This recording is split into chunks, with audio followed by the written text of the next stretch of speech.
nigga high as a motherfucker, by the way. Let me go fast forward. I am the nigga, Young Galt.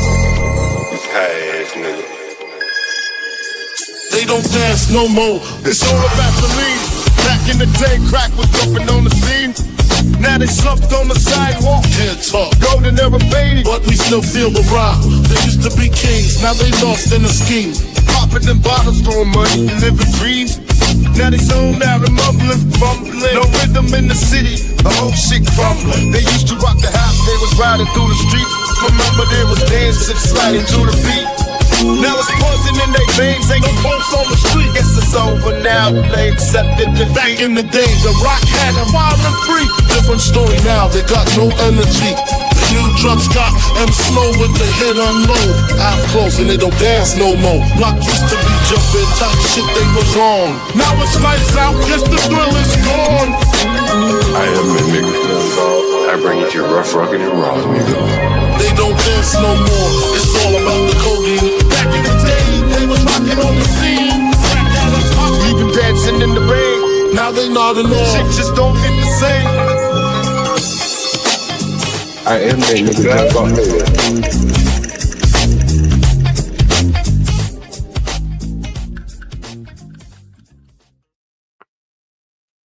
Is it the color of their skin or the genetics within Universal? That's what I have the question for you for. Why does racism only affect blacks? And I'm curious, what are your thoughts about that? We did a stream. I did a stream yesterday about yellow fever, and there was some interesting takes from Stanley this morning in response to the stream that we did yesterday. And I mean, some of the things he said this morning, it's surprising me, actually, to be quite honest with you. He said that his son deserved a white or Asian woman. Yeah. We talked a bit about Asian excellence, and he said his son deserved a white woman. And I was wondering, I was like, why are the blacks the only ones? They're very sensitive about race. Correct. I don't think it's just their skin color. I don't think it's just our skin color, just because we're brown, right? No. We're not black, we're brown. There's got to be more to it than that. And is it the genetics within? That's the question. Right. What do you think, Universe? Yeah, I think there's multiple levels to it. I think that it has to do with. I do think there's some genetic pieces here. I also believe that it's a mindset thing as well, and it's a cultural thing. And I think that there's multiple levels to it. And when you talk about Black Americans, there's a distinction between other black people in this country who are racially classified as black, but they might not have the ethnicity as a Black American. And that difference is seen in, as we talk about a lot, just the progression, or if you want to say success, of the different groups. Black Americans, we have an issue with maintaining the level of stability in this country. I have a lack of words to say that, but when we look at no matter what category, health, education, economics, law, whatever you want to look at, we are at the bottom of the list when it comes to how well you're doing in those areas. Nobody wants to be honest about that, and because it unveils a truth. And when we do talk about it, we just chalk it up to racism, and I think that that's lazy and not true.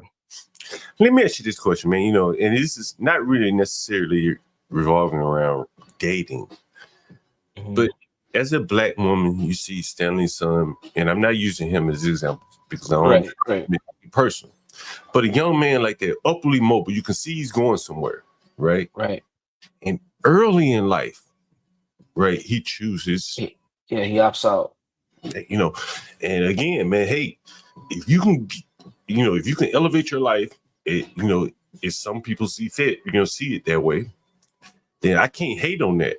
And that's what, I was saying to Stanley, like, bro, like, I'm a nigga. I like being over here in the hood.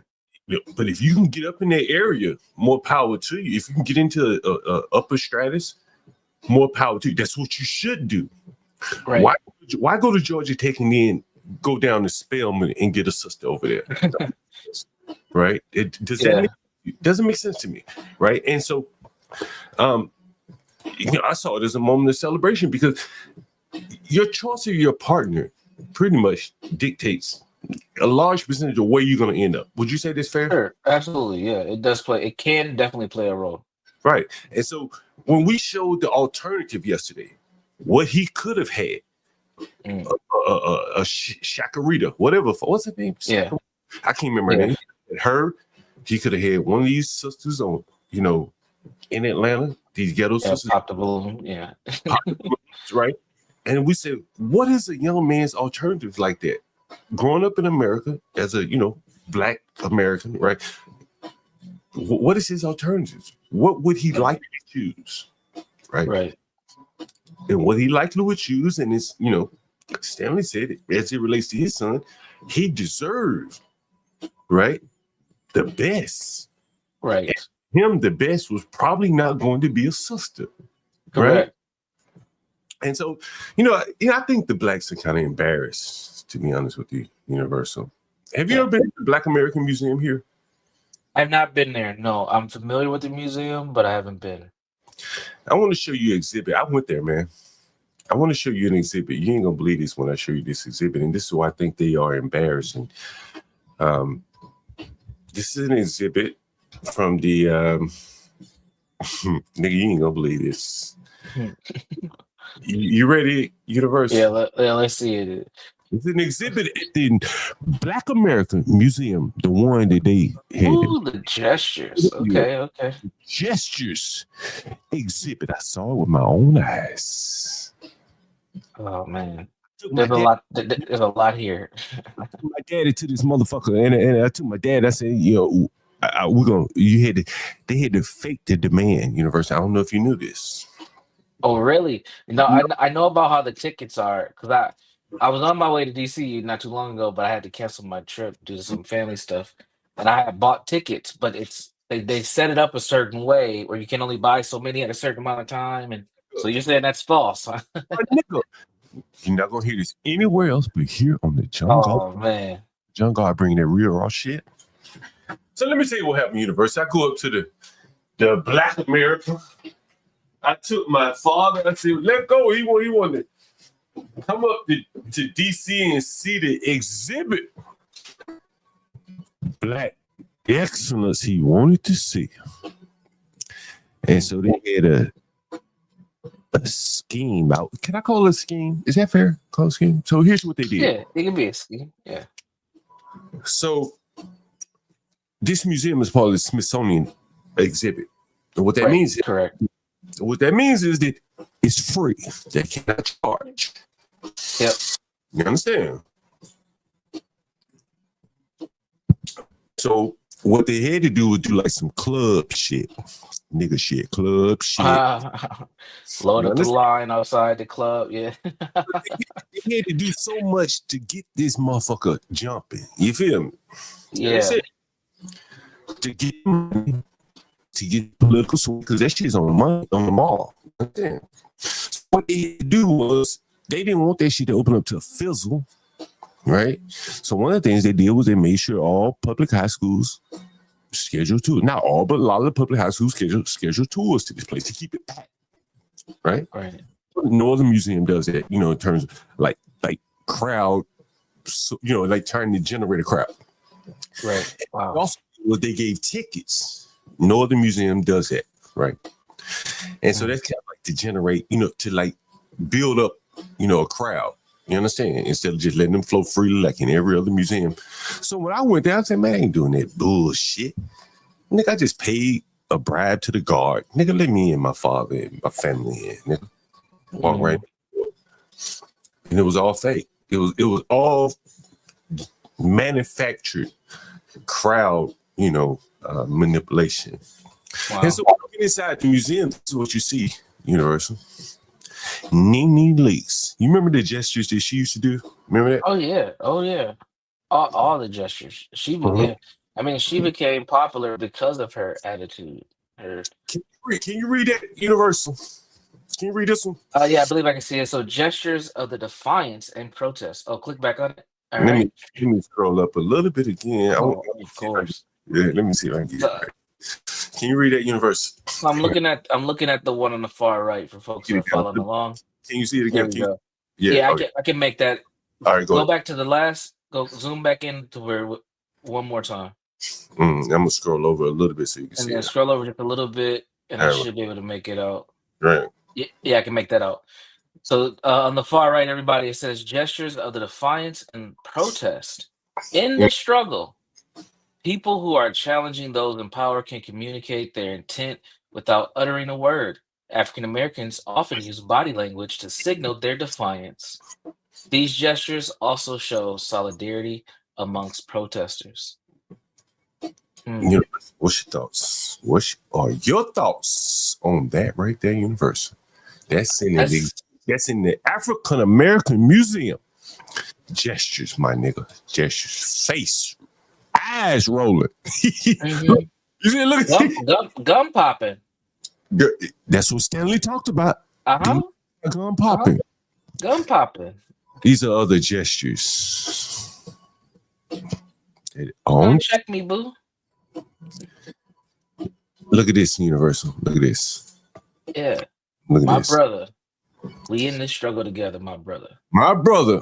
My hood. Ain't that a song?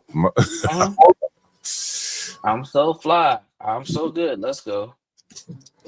I don't have time for this. Words aren't listen to this one, Universe. I don't have time for this. Words aren't always necessary to communicate that someone or something is unworthy of serious consideration. Gestures of dismissal are clear and easy to understand. They can telegraph contempt, condemnation, disapproval, and this is in a fucking museum. Telegraph. That's called black. That's what I call black girl magic right there. It's a museum, nigga. It's the Black American Museum, the one they spent so much time. And niggas said that Joy Reid. No, that's Nene Leakes. No, but how many other black women have look just like this? I mean, it could be you could swap Joy Reid out for her.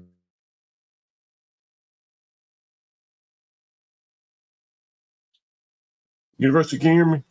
Yeah, I can hear you. You went out there for a second.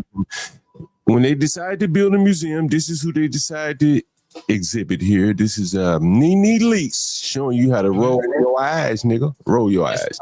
Historical African American figure, by the way, Nene Leakes. Roll your eyes, nigga. Learn how to roll your eyes. You know, she definitely helped during the civil rights movement. She was very pivotal in organizing the black women to empower the black men to stand up and stop being sorry ass niggas. That's what she did. Someone said she had the blonde hair of a white woman to boot. Damn, like, I'm sure that was on the wall somewhere. University, like, honestly, man, like, why, we're back to the topic again. I want to share this with you. Look at this. Can you see that? Yes. I'm gonna for you.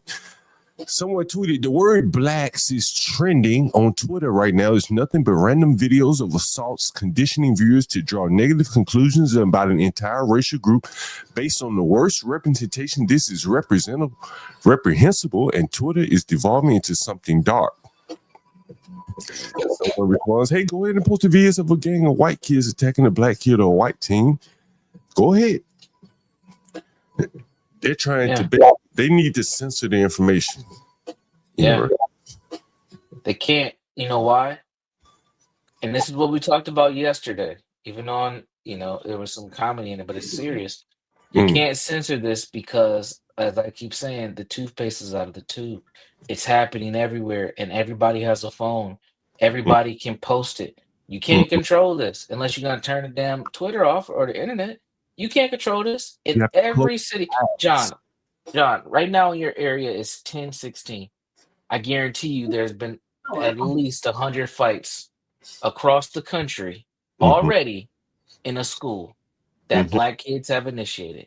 I guarantee, pick a city. I guarantee you pick any high school, any middle school, there's already been a fight. We ain't through fourth period yet. I guarantee you. And this is not us being anti-black. This is just being honest about what's happening. There's a problem within this community. University, you say you have daughters, right? Yeah, I have 3 of them, yes. And if you get down to brass tacks, bro, honestly, you got to be very concerned if your daughters start to like a YN. Yes, absolutely. That's probably more terrifying than your daughter getting on the pole. At this point in this world, it is. I'm not gonna lie. Which is more terrifying for you now? Your daughter getting on the pole or your daughter being attracted to YNs? Yeah, I'm not even gonna lie to you, John. I would rather her entertain the idea of being on the pole than bring home a YN. I could not. I could not, bro. And what would you fear of your daughter bringing home a YN? What would you fear? Her safety, and also just her mindset. Because at that point, if she's willing to be with fall in love with one of these dudes, she's willing to sacrifice her future for this man, and that shit's not gonna work. Would you see it as a failure if your daughter dated a YN? Mm. I wouldn't say a failure. I would be disappointed. Would you be disappointed? Guys, what do you think? YN or on the pole? Which is the lowest? Yeah, I'll be disappointed. Oh. I mean, either way, if I had to choose between both awful options, I'm gonna choose the YN because there's a problem. Because at that point, man, she's liable to do anything. Now, stripping is not a pathway for any of my kids, and I'm trying my hardest and then make sure they don't end up on any pole or on any OnlyFans links. But there may be an opportunity, even though that lifestyle is hard as hell. There may be an opportunity they maintain a little bit of themselves. But once they get involved with a YN, oh Lord, it's over. And that is what I'm saying. Like when we talked about, let me play this video. But when we talked about Stanley, like, bro, like with the options out here in Black America, you can get backdoored by a sister. That's a real possibility. Am I wrong? You really get backdoored by a sister. You get backdoored by a sister's cousin, a brother like Jennifer Hudson, right? Mm-hmm. But if your son finds himself with an Asian woman, the odds of you getting backdoored slim to none, right? Mm-hmm. Now, you may end up like Young Jeezy, and it'd be such a cultural, fit, problem with the fit culturally, then it may not end up, working out the way you want it to.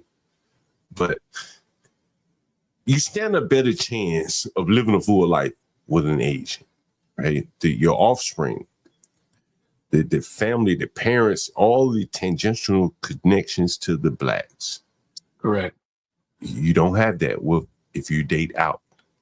And I think a lot of Blacks, they look at that and they say, man, like dating within my race is really a setback for me. Yeah. Right?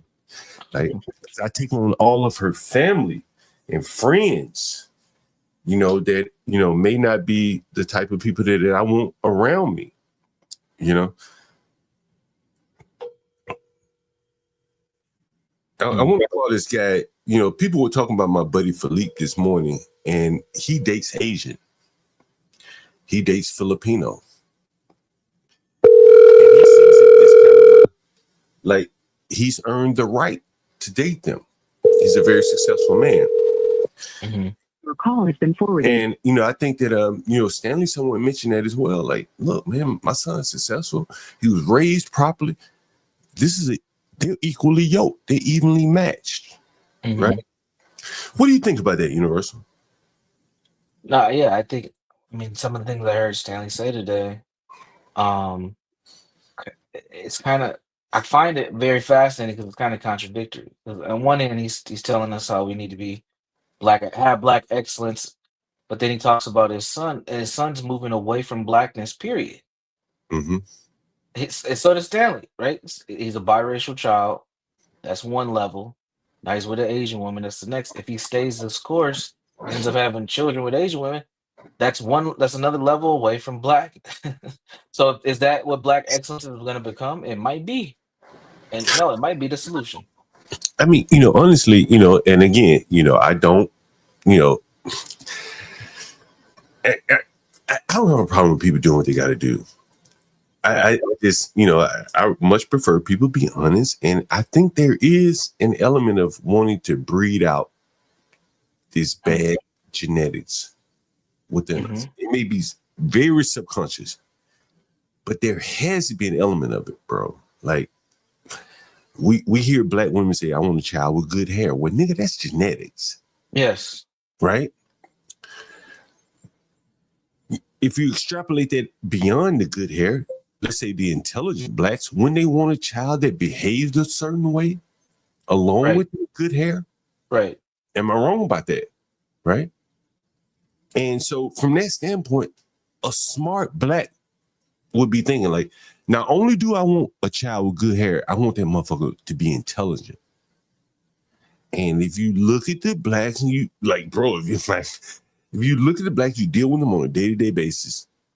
Forget about the intelligence, just the behavior alone.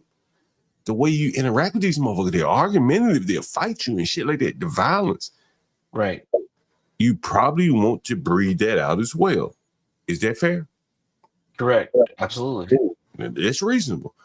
When Jesse Hilarious talked about that little child, that little boy talked about his nappy hair, there's nothing you can do about that. Right? There's nothing, cancer or no cancer, his hair is still going to be nappy.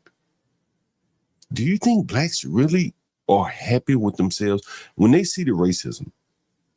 Is it really the color of their skin? I don't believe people are mistreating them because of the color of their skin. I don't believe that. It's not that. It's the thing Martin Luther King said, the content of the character. And we see it over and over in so many places. And I think that you heard that old white man that came on my roof. He said, man, I don't even think about blacks. I'm so poor. I can't fucking worry about blacks. But if you're embarrassed about yourself, then it's like a monkey on your back. Every time someone look at you sideways, you think they're poking fun at you or picking on you. Right? And you, whatever that is that causes these people to look at you that way, you want to get rid of it. And if it's the black skin, if you think that's part of it, then would you want to breed that shit out of you? Like, it's a reasonable question. Like, I couldn't believe, like, nigga, all I date is black women. I try to find the best of them that I can. Amen. Amen. Like, let me find the best one I can, right? Yeah. And we're going to create some excellence out of that, right? And I don't see my son being successful and now deserving of a non-black woman. I'm not saying it's wrong, but that just, I ain't wired like that, you know what I mean? And but if you do believe that, and based on the videos and shit you see, maybe it could be possible that if you want the best for your child, you shouldn't want them to have a black woman. I could see that. What do you think, HB? No, I because I'm the same way as you, John. Like, I prefer black women, and I think the real issue is when you're dealing with black women, you do have to take a lot more things into consideration, and I think it's vice versa too. When they date us, they got to take a lot of things into consideration too that they might not have to take for other races. And because, man, I've been in situations, that backdoor shit, that shit is real, man. Yeah, it's real. Jennifer Hudson. I'll tell you this story. I was at this like club, and this girl was just like pressing me hard.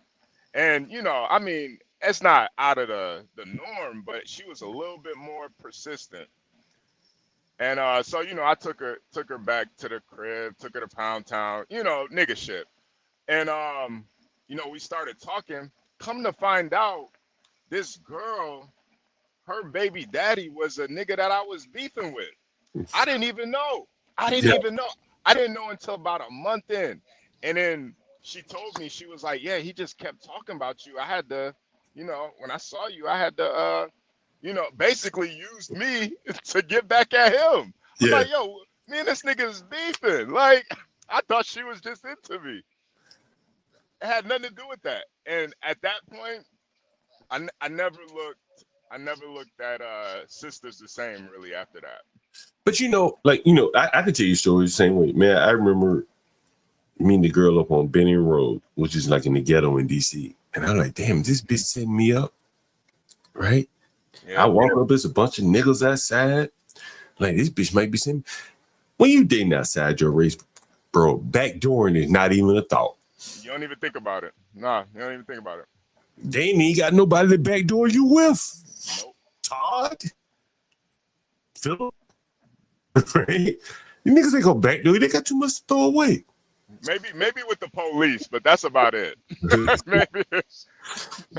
But like, so from a young man, who's coming up in the world, bro, like, I can understand. I truly can understand. You know what I'm saying? Like, why you will want to, go for outside of your race. The options are there. The women are, probably much more amenable and things like that. And yeah, I don't know why people take offense. I don't know why Stanley took offense to it. Yeah. Well, I think it was the yellow fever part. Yeah. I mean, that's you think if I took that out, he wouldn't have a problem with it? I think if you were a little bit more nuanced about it and just talked about it, not put it in the title. Yeah, I think the title was a little rough. I mean, trust me, it was fucking hilarious. It was fucking hilarious. When I saw it, I started crying, man. I was like, yo, this nigga John, he really is that nigga, man. Look at this nigga John is out of control, man. We had to go a rumble. But man, as I said, back to the topic, man, like, is it the skin color or is it the genetics within? Nah. It's the behavior. It really is the behavior. It has nothing to do with the skin color. And I think the skin color is a cop out to kind of overlook the behavior. And it's as a so-called proud black brother myself, like I just can't accept that there aren't any good black women out there. But I also don't deny that you do have to be a little bit more careful when choosing black women because there's so many other variables. I mean, it might not even be her. It might be her family you got to worry about. It might be, might be her dad or something, and I just don't see it as much in other races of women, where your life can be in jeopardy. Yeah, you might have some other issues, but I don't know. I just don't accept failure as an option for me anyway. I think you heard the guy Truism yesterday, and he was expressing some sentiments there. I think a lot of black people talk very find it very hard to accept. He's very rough on black women. Yeah, and we don't talk about black women like that here. Shit, everyone here probably has. All of us here have black women. University may have multiple too, right? Yeah. But we do kind of face the realities, though. Someone said, "John, would you care if your kid gets made outside of their race?" So no, I wouldn't care. But at the same time, you're not going to hear me on here talking about the excellence of one group and things like that. You know what I'm saying? Like, I think that's the difference between me. Like, shit, nigga. Like, I probably could have had me a white woman if I wanted one. You know what I'm saying? Oh yeah. I say I'd much rather build, around people I'm much more comfortable with. And I'm more comfortable around blacks, man. You know what I'm saying? I work through the problems that they have. And I'm not embarrassed by that. You know what I mean? And I think a lot of black people are embarrassed by the behavior, shit like that. You know what I'm saying? I can see people be embarrassed by that, Yep, yep. Yeah. I'm right there with you, John. Like, you there are just certain things with black women that you have to accept, and I think it works both ways, man. Like, I don't shy away from. I like I like rap, man. I like hip hop. I'm not gonna shy away from that just to date somebody. Like, I'm not about to shy away from that. Right. But I think all three of us, in a way, HB, your work is pretty much autonomous. Hmm. You can cut up whatever the fuck you want to play in the music, right? In your Hmm. truck, nobody say shit, right? Yeah, yeah, yeah. But in the professional world, we talked about this with Jazz and Crockett. I was talking about this with a buddy of mine. And I think there was some confusion yesterday on the panel. What is the real Jasmine Crockett? The ghetto motherfucker or the one Yeah. that the We private don't know. can talk? I know. You get Jasmine Crockett away from the camera. How does she talk? I don't think it's the ghetto thing. I think she's putting on the front. Crazy as hell. You Yeah, think so? see, yeah.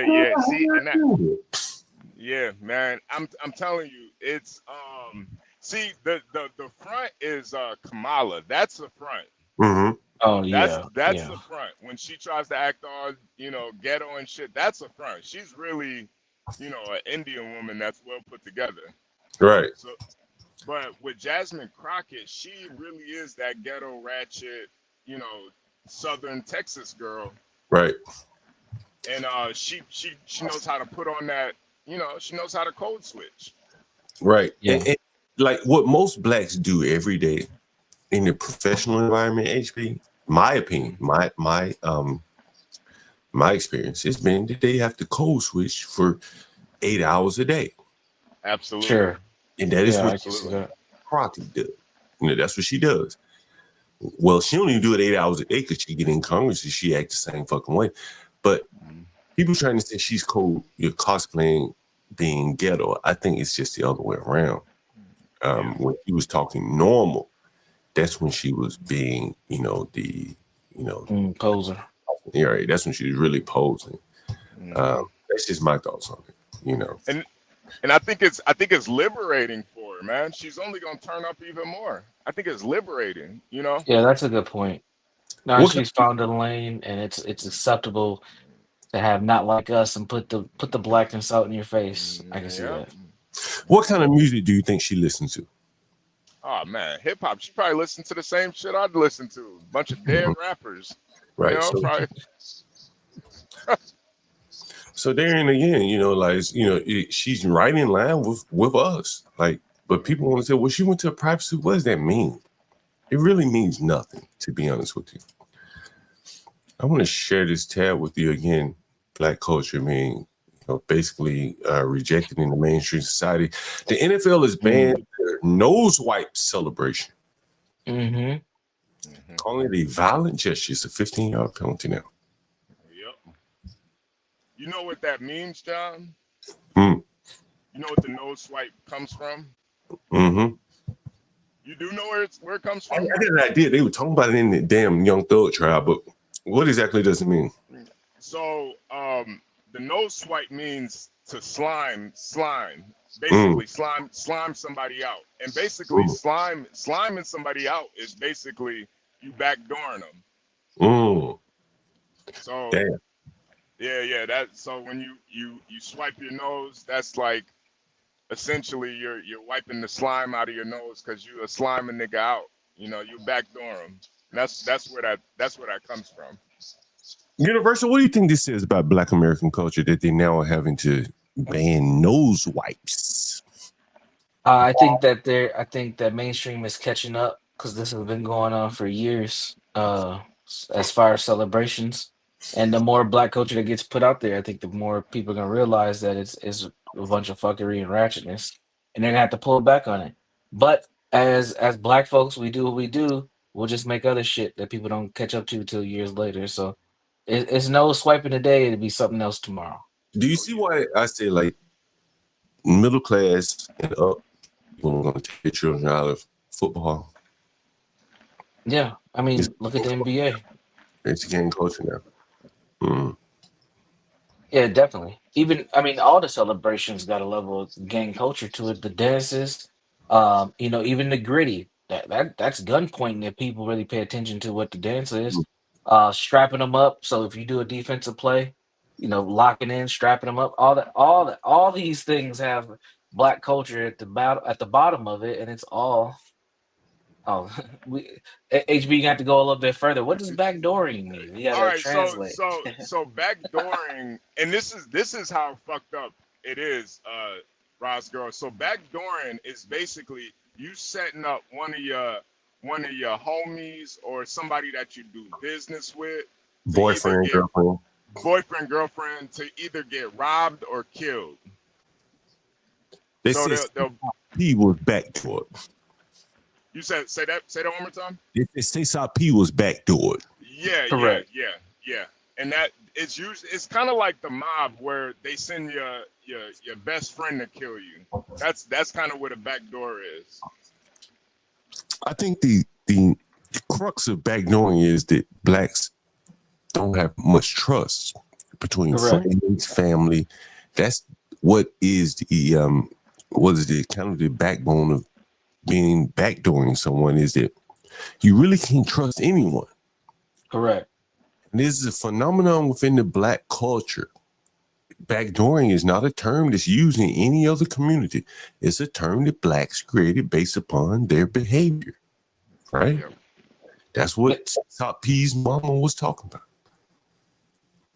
Wiping nose has another meaning too. It actually has multiple meanings. When you ever hear somebody say we're gonna slime you out, that's not just backdooring them. I mean they're gonna kill you too. Like wipe a nigga's nose.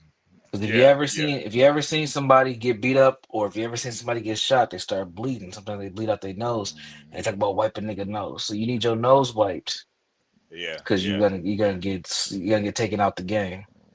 yeah. HB, you joined a little late. I was showing some of the exhibits from the Black American Museum. Here's one of Justin. Have you been to the Black American Museum here in DC? Absolutely not. Last time I was in DC, they still had the news. What was it, like the newspaper museum or the news anchor museum? Oh, the museum. That's my favorite museum.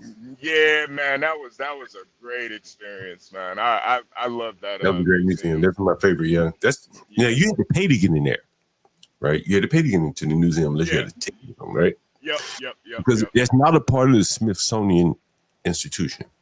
All the museums here are free except for the museums like that. So here's the Black American Museum. Here's one of the exhibits: Gestures of Defiance and Protest, an exhibit of Nene Leakes from Real Housewives of Atlanta. Wow. Great American historian, by the way. Yeah. Rosger says, "I know they did not." Yes, they did. Mhm. Yes, they did. Mm-hmm.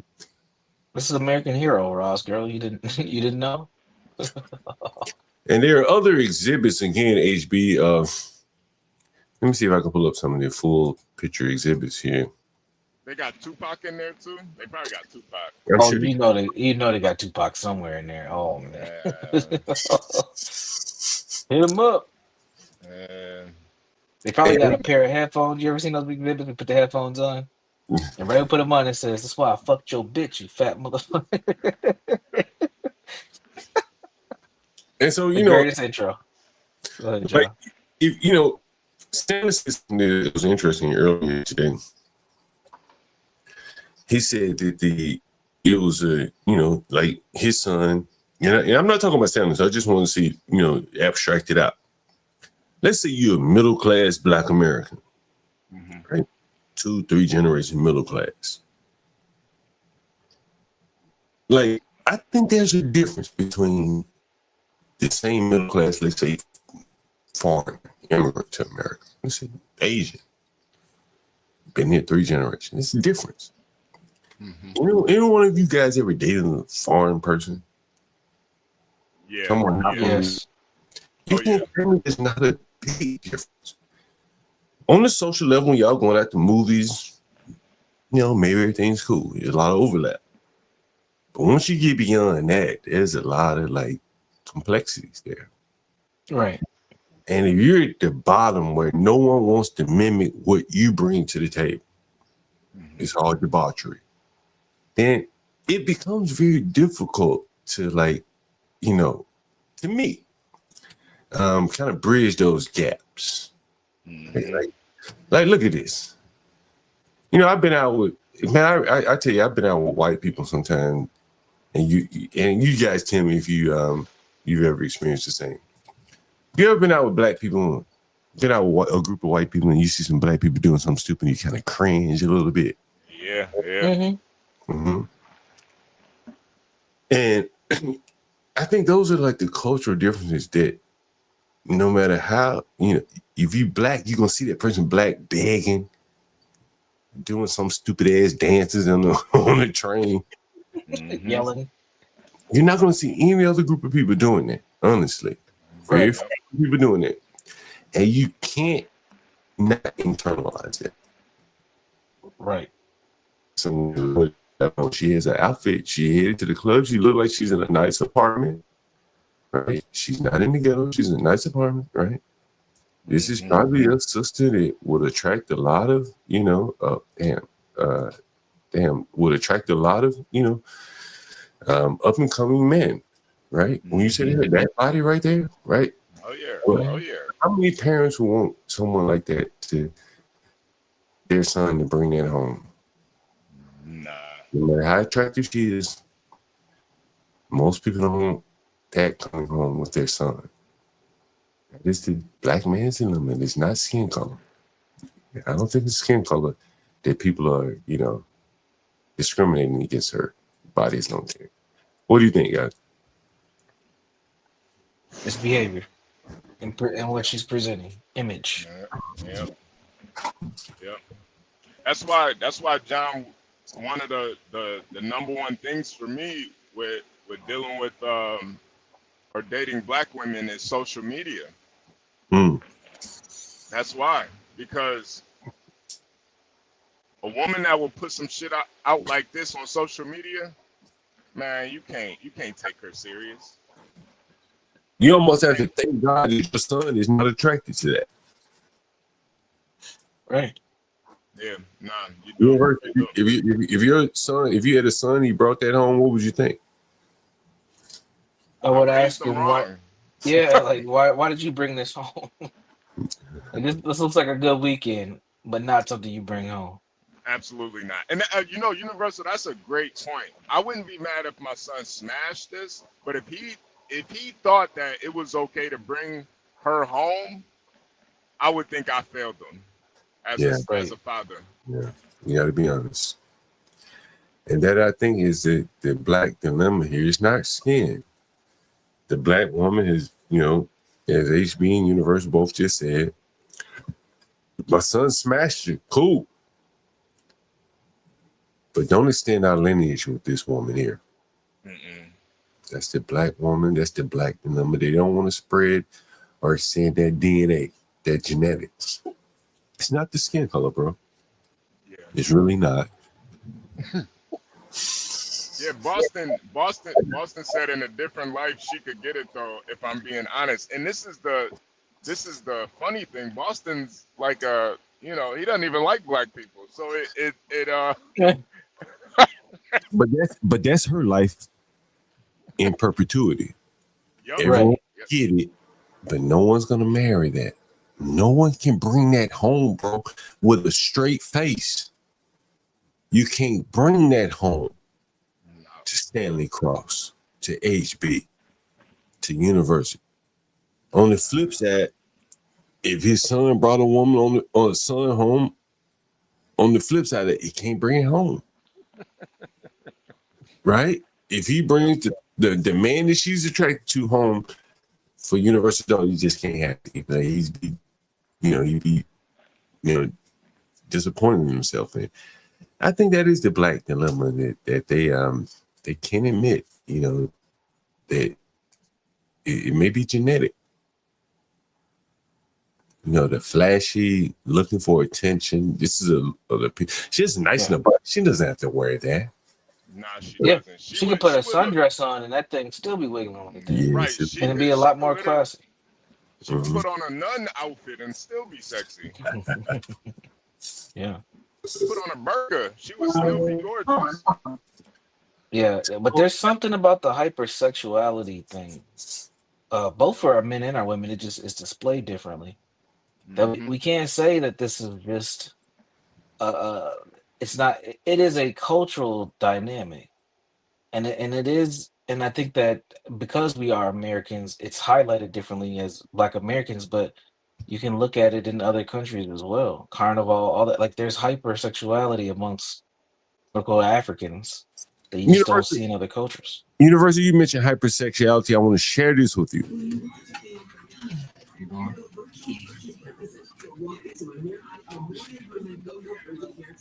Oh shit.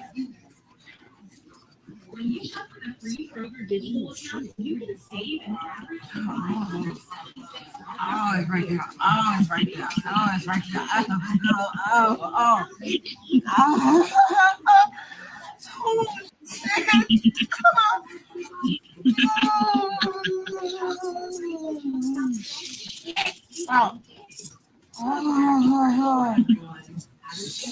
Come on.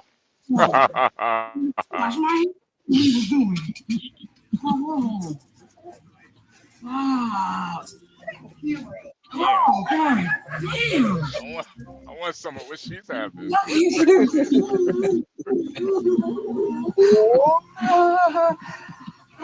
Okay. Oh. Oh.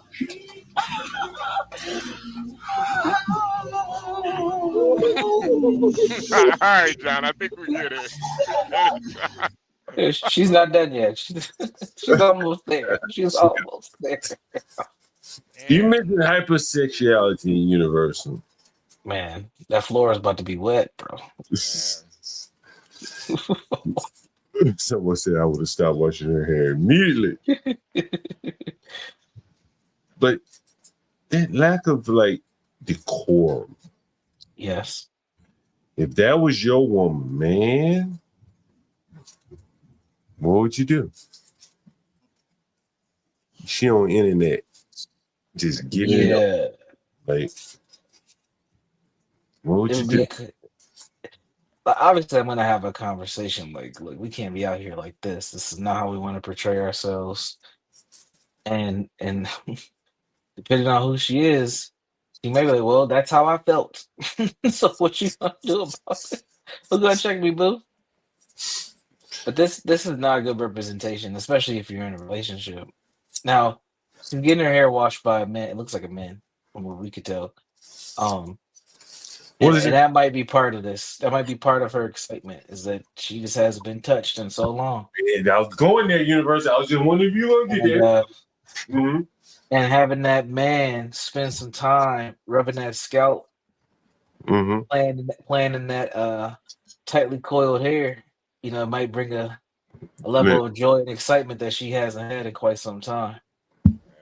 And so, Universal, I ask you again, these women are probably so desirous of a man's touch. Yep. And she had a fucking orgasm right there, just getting her hair washed. That's crazy. She's hot and ready. If you enter a bunch of women like that into sexual marketplace of blacks, you're gonna find some black men exploiting that desperation. Am I not Absolutely. wrong? Yeah, and some unwanted children. You think she's gonna? Oh, remember we called me yesterday? You think she's gonna say pull out, John, or she gonna threaten them to stay? Wait. Right? Was you up here? Oh, HB, that was nigga. We had Lenny Lou. We had to teach Lenny Lou about I'm about to nut. John, you heard this woman, John. What you think she about to say? You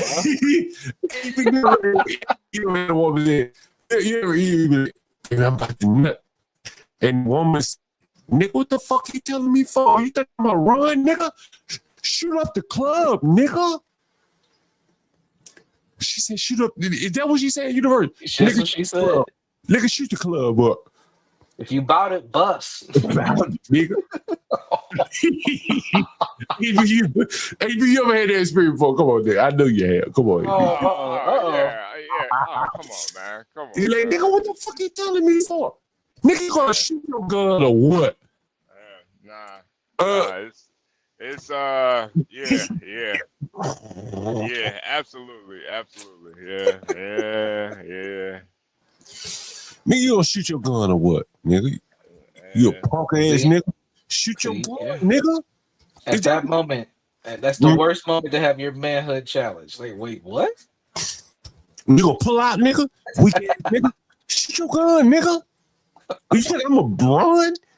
Is that what she said? Universe. Lindy Lou was like, what the fuck is she talking about? Lindy Lou didn't have a clue. Lindy Lou didn't have. She was so befuddled, man. She was lost. But like, again, HB, bitch told you shoot your gun, nigga. You understand what the fuck she's saying? All the way down to everything, right? You understand? Yeah. Right? Hood nigga. You got some nigga in you. Yeah. But a nigga that don't understand that way of the world, man, like, he don't need to even be a part of this shit. Right? Bitch, Right. man, him up, right? Right. Yeah, that might scare a nigga if he's not like within the culture. She talking about shooting the club up. He might get scared. Like, wait, what? Who got a gun? I'm not safe. What club? Oh man. Yeah, shoot the club up. And But I was gonna say, but imagine like listen to this woman's level of just enjoyment, and if she is in that particular act, she's gonna want all the things, John, all the things. Oh, yeah. And then at that moment, as a man, you're fucked. Like, what are you gonna do if she gets pregnant, and that was never the intention? You're fucked, and then you get the blame for everything. Yeah. Like, it's a cold game out here, man. And I think that's the difference between dating between blacks and whites. Honestly, you know what I'm saying? And a lot of blacks don't want to admit it, but they want the best for their children. Correct. They don't want their son or daughter bringing home the equivalent of an NBA young boy. Would you say that's fair, HB Universal? Yeah, absolutely. Yeah, absolutely. Even if the dad is an NBA young boy, he still don't want it for his son. Yeah, that's true. And so, even with Floyd Mayweather, his daughter, like I think deep down, he don't really fuck with NBA young boy like that because he wanted better for his daughter. But that's part of being a parent. Sometimes you got to make those sacrifices if you're gonna be on a Floyd Mayweather's level. And I think it's harder for blacks because a lot of times blacks are like a Floyd Mayweather. It's not like he came from money. It's not like he had a legacy behind him. Like his dad was like an okay boxer. It wasn't like he was. It's not like he's a Trump where he's got like a name to live up to. So it's like if you can't really be there to guide your kids all the way through.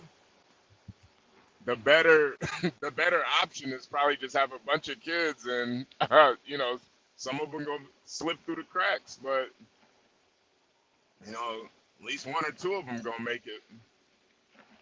I saw this the other day, HB Universal, and again, I think it really highlights the black problems. It's like it's like on one hand, it's a black solidarity, but they realize that nothing really is working.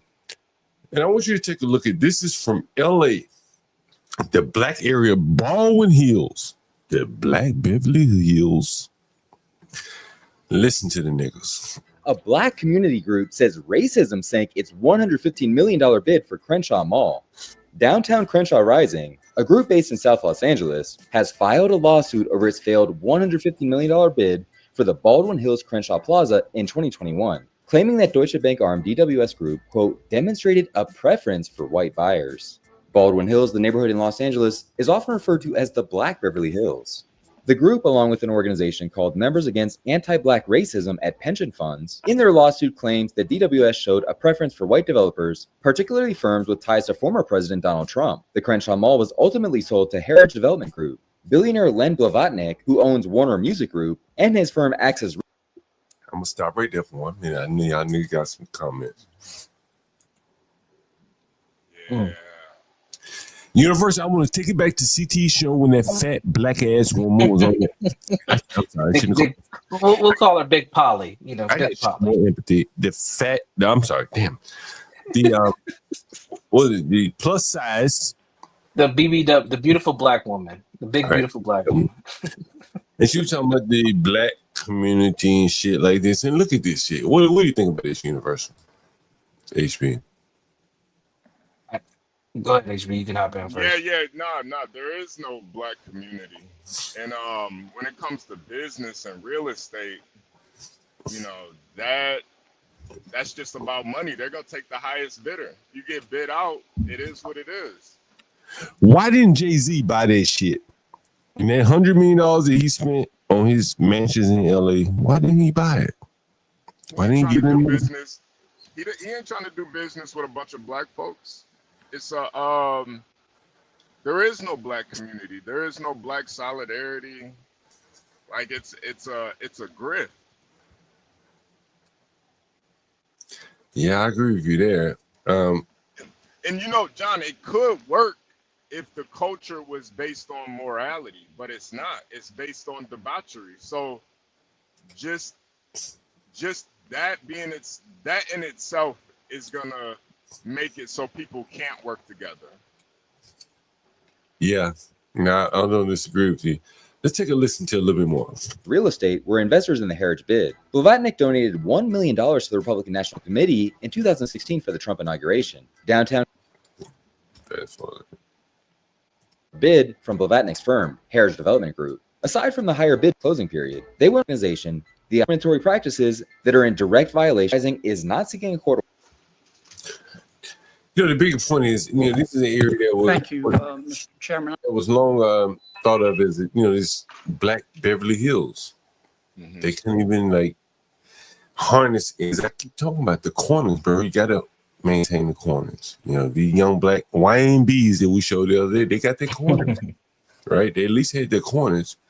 And these blacks, I think it's a source of embarrassment that not even the richest blacks want to invest in the best black neighborhoods. John, would you allow me to show a clip to do it. further your point here? Now, you may have seen, I'm going to wait till our show next Monday, but since we're here, we might as well get into this. Have you seen this clip? This is from 1960, the 60s. I don't know exactly the year. But these are a bunch of middle-class black Americans in California, since we're talking about Baldwin Hills. Listen to what they're saying about blacks migrating to the area. It's very interesting.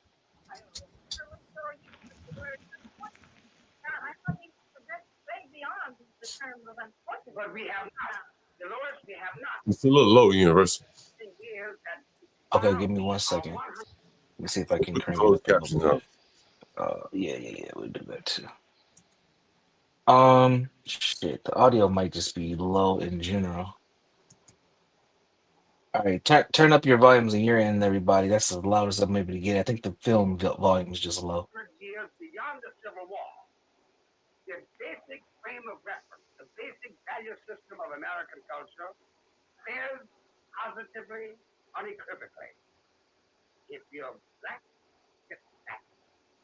If you're white, you're right. If you're brown, stick around. May I interrupt you? Yes. I am neither black nor white. Where do I go? Well, you are what we would call in the French, I guess, and if perhaps this is my French language. You are neither come ci nor come ça. You are quelque chose in the middle. This is where the white man is wrong about this integration thing. He seems to be of the opinion that we want to intermarry, that we want to socialize. That's what we're now. matter of friendship, I think, runs its own course. I think people seek their friends and make their friends in the natural course of association. Black, white, green, yellow, or brown. But that means that they think we want to socialize with them. They think we want to sit with them. They think we want to go to school with their children. These are the things that they think. Well, we do. We do want to go to school with them, of course. Well, the important thing is we don't want to be denied. But the biggest thing is what they fear. They fear. We don't want to go. This is not our point. It's not that we don't want. We don't necessarily want to go to school with All them. that, Mary, this whole argument, this infuriates me. The attempt to explain my highest motivation to achieve the objectives of my life in terms of the bedroom or communism, this I've got to go down on. I'm not going to stand still for this. Well, it's certain that the bedroom argument is always the argument that the extremists, the lunatic friends, we might say, always use that to try to end all discussion. Well, isn't this ridiculous? It's too late for the bedroom argument. I frankly think, Dolores, that your complexion is enough to end that argument right now. The bedroom argument began back in slavery days, and it did with the Negro. Because I know of no Negro slave who had the courage to go into any white plantation owner's house and look after his wife. Exactly. But many were So invited. you see which direction the motivation moves in. Yes. Well, anyway, I think that the whole argument is the objection to the Southern, especially the Southern white man, is the matter of intermarriage and socializing and so forth. And the day that he looks up and looks around Negroes like us, he will find out that it's way too late, that he better get down off of that kind of an argument and find some other reason for objecting to us. Exactly, Dolores. We're not all black. Some of us are white, some of us are brown, some of us are the same color. This whole business of integration, I think we've looked at it in one way, integration for the Negro. But I think that integration in America will free the white man. Integration will make the white man respect the 13th, 14th, and 15th Amendments. It will make him respect the Bill of Rights. It will make him become an American following his own Constitution, which he has never followed properly, because Negroes would not be living in ghettos. We wouldn't have this separation by color. All right, there's another clip. This is not the one I wanted to show, but it's still relevant. There's one where a dark-skinned black man, I think right after that point was made, he comes in and he's like, "Well, shit, everything you guys are saying is okay, but what about us? What about our behavior? There's a reason why most of us came here to California, which was not just to get away from the white man, but to get away from the bad behaviors of Negroes." He just laid it out. I'll see if I can find it. I don't know. I thought that was the one, but there's one right after that same conversation. Yeah. And Universal, the older I get, the more I've realized like a lot of our Hold on, we got Tyrone on the HB. What's up, Tyrone? What's going on, John? B, Universal. Salute, man. Why y'all always, when y'all talk to me, man, what the fuck is going on with that? Say what? What you say? Why y'all always laugh when y'all talk to me? What's going on with that? Oh man, if you should know this by now. Tyrone, you that nigga, man, but your entrance to this space was fucking epic. That's why we laugh. You know what else is interesting, though, Tyrone? You know what I find interesting is like of all the niggas, that I'll reach out to you like, yo, hit me, yo, bro. I think you can fill into the space. What I talk about is like, we need a Stringer Bell or Avon Barksdale type of combination. Yep. And you're a nigga, you know what I'm talking about, Tyrone, right? You ever watch The Wire? University laughing, so you know what I'm talking about. HB, you know what I'm talking about? Hell yeah. I don't have to kick out that many niggas like I used to, Tyrone, when you would have really been valuable. But nowadays, with your skill and what I got going on, bro, like, shit. Remember that white boy I was telling you about? He used to live in my house? Like, you fit right into what he used to do for me. And, we niggas, so we probably get along a lot better than he. Yeah, we Southern niggas. Real Southern niggas. Real Southern niggas. You know what I'm saying? Like, and that's why I was agreeing with Stanley. Like, bro, like, nigga, Stanley, when they're showing his child that dead body. My lady didn't want me to see that. Show, even talk to my children about that shit, but I'm a nigga. Hey, man, you can't hide the world from them, man. Either you can expose them to it, or they'll see it in their own way, and they're not around you. And I don't even like talking about your children in the damn behind the sink. I understand. Man, He hope for better for his children. You have responsibility and running what the hell you got. I don't understand where the fuck he's coming from on that. My nigga, he hope for better for his children. God bless him. They're doing my better. But if my children don't get to where his son is in terms of education, nigga, I'm gonna tell you a story. I call my mom if you want me to. But we, bro, you know, southern nigga like me and you, Tyrone, we could really talk like niggas. Man, like, bro, I used to clean up banks. I should call my mama. And on Friday nights in the South, you know what it is, football time, right, Tyrone? My mama would have me cleaning up banks. Couldn't even go to the football game, chase little girls. 30 years later, nigga, I'm cleaning up my own motherfucking houses. You understand? If I had to clean up somebody else's house, I probably couldn't do it. Right. But clean up my own shit, nigga, is easy as fuck. It's content, nigga. I be laughing this shit off. Right? I be showing you the fucking eyelashes and the blunts and shit laid behind. This my shit. Yeah, it's part of your business. I mean, it's easy to clean your shit than being made for somebody else. My grandma was instead of paying somebody else to do it. My grandma was a maid, nigga. You understand? I ain't got no problem cleaning up behind no nigga. Particularly if it's my shit. You understand? I am that nigga. Dead bodies and all, nigga. You know. For a nigga who sent his son to Georgia Tech or Harvard, I understand you don't want your child exposed to that shit. They're gonna be above the freight. But just in case my children don't, nigga, they gonna know they daddy was willing to clean them dead bodies. Because that's the one I'm in the chitlin circle, nigga, and it's always gonna be a space for them to come back down here and chitlin circle. Like Charleston White said, and make some money. That's why I am, my nigga. And that's why I reached out to you. Like, yo, my nigga, you know about that chitlin circle. You can make it, you know what I'm saying? You ain't got no problem with that shit. And we can make some magic, Tyrone. I stay on the chitlin circuit, John. I've been remodeling houses on the road for the last like 7 years, man. So we're doing it for banking circuit. So I'll be all over the place. You can help me remodel mine, and then it be content that we'll own. You see, that's the difference. It's like that's that ownership aspect that I'm talking about, right? You doing it for other people, but then we own the content, right? You know what I'm saying? It's a big difference, right? Between, you know what I'm saying, the motherfuckers that, you know, working with other people, cleaning other people's houses, painting other people's houses, but shit, nigga, we come up with like designs, Tyrone's designs on painting and shit like that. You know what I'm saying? Nigga, we have some real shit, serious shit going on. Nigga, did you hear me talking to that Hispanic motherfucker that called in the other day?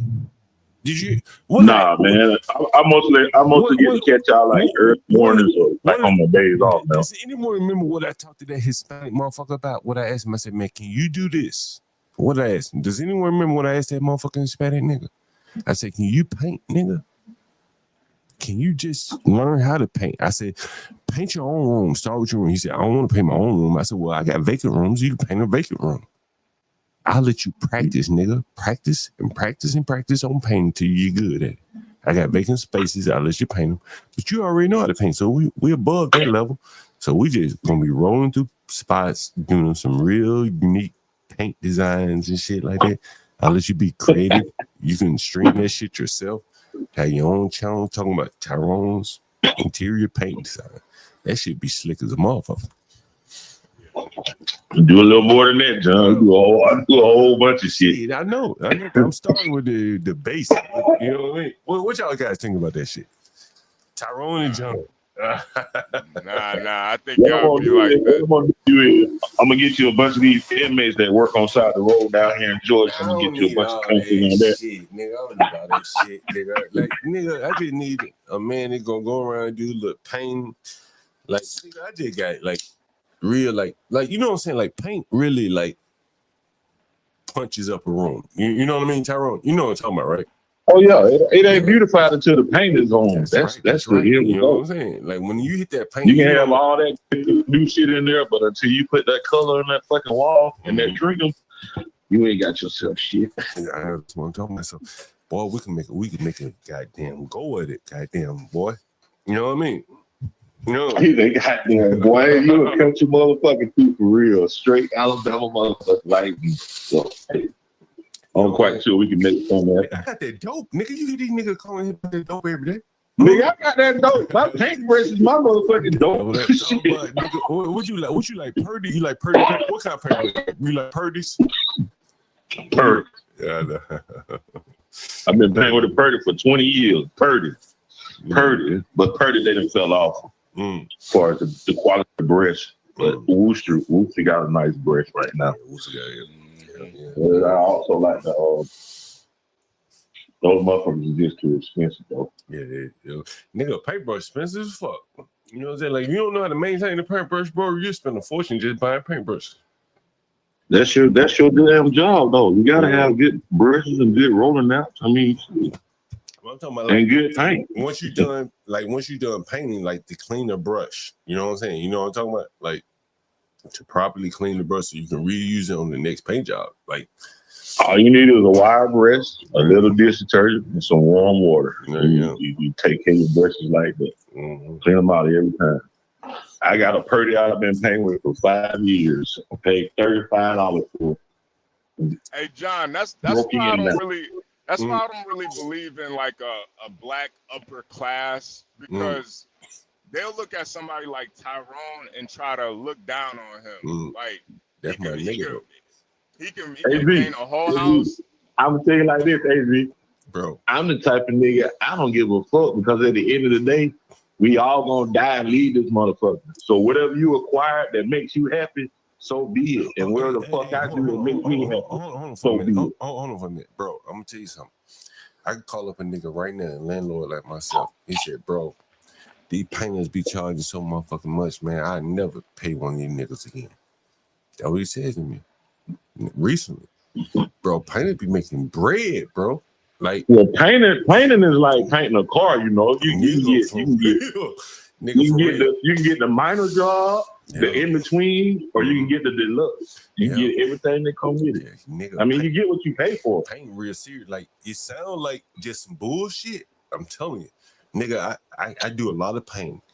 Like, nigga, just the quality of paint varies. Like, you know what I'm saying? Like, you go Home Depot and get that Valspar shit. You know what I'm talking about, right, Tyrone? Fuck Valspar, fuck Bear, fuck all that.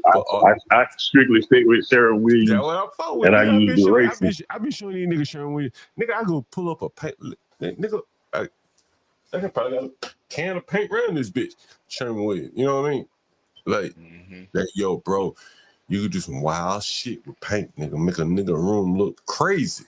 Right? You know what I mean? Yeah, man. Y'all should go to my, I don't know if y'all on Facebook, man, but y'all go to my Facebook page, man. Check out some of the work on there.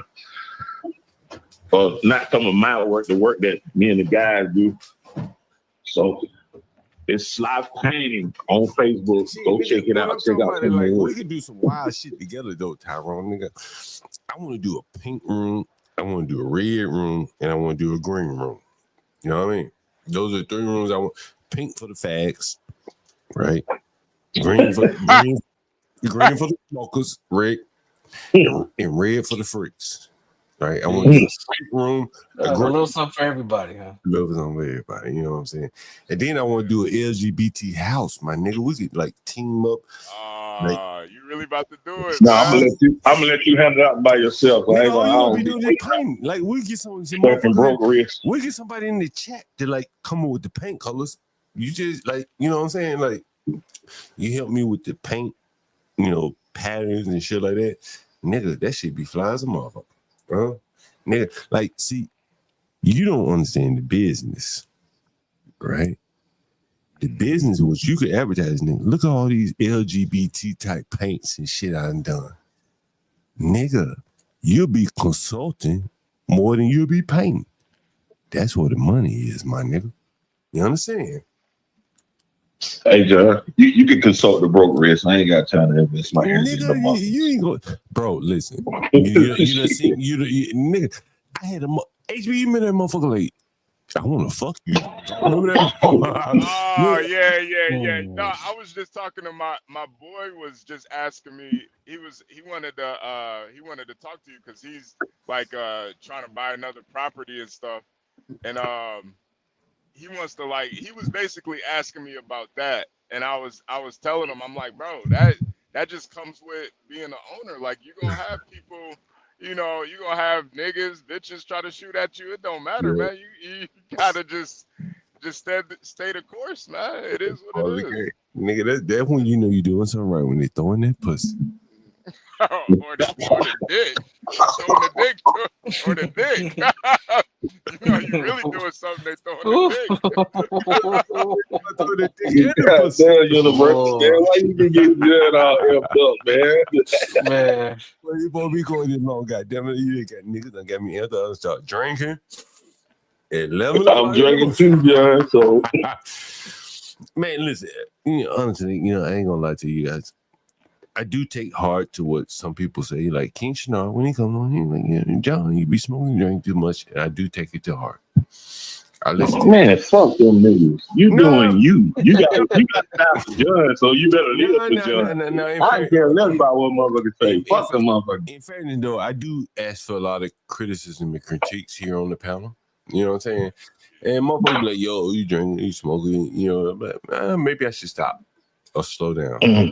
You know what I mean? I ain't a quitter. My mama taught me that. Never be a quitter. What do you guys think? You think I should slow down Universal? You can HB? Hey, John. I mean, listen, man. I used to be a big smoker, big drinker, and I had to do it for me. And I just think when you come to that point, you're gonna make that decision. But like as a man telling another man he drink and smoke too much, man, that's up to you, man. Yeah, that's up to you. I think it's kind of gay to criticize another man's vice. Like, nigga, you smoke crack. I ain't about to tell you to stop. What the fuck I look like? Yeah, nigga, that nigga might eat too much. What the hell I look like telling you eat too much? Nigga, do what the fuck you want to do. I might tell niggas stop smoking crack. Hey, bro, you don't need to smoke that crack. Nah, I ain't telling no niggas to stop smoking crack because I have something to tell to him. I need that plate. So I'm not gonna tell him to do that. Roscoe, when we doing the live stream, the weather's warming up. I'll be with that live stream. One of my tenant down in the basement right here. She, we drink and smoke. Hey John, this the thing though. Even if you're a crack smoker, if you paying all your bills, handling all your business, who am I to say you should stop smoking crack? Right. now if you out on the streets fucked up, then yeah, I might say, hey man, you might want to leave that crack pipe alone, man. You might want to leave that shit alone. Let's call OPC down for a minute. Roscoe, whenever you're ready, next 60-degree weather day, let's do it. We had a couple of Georgetown people on the panel last time we did a live stream at Busboy and Port. So whenever you're ready, I think I'm calling OPC down right now. Yo.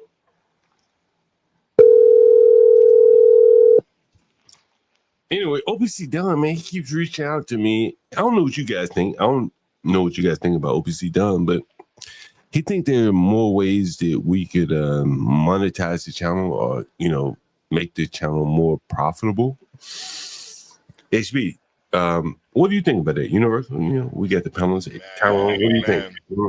Nah, John, the game is the game, man. We gotta play by the YouTube rules, man. The game is the game, man. But he want he's real close to crack. You know that, right? Yeah. And so he wanted to schedule a meeting between crack, OPC, and me to he's like, yo, you guys are doing a great job over here, and I want to see you guys make more money.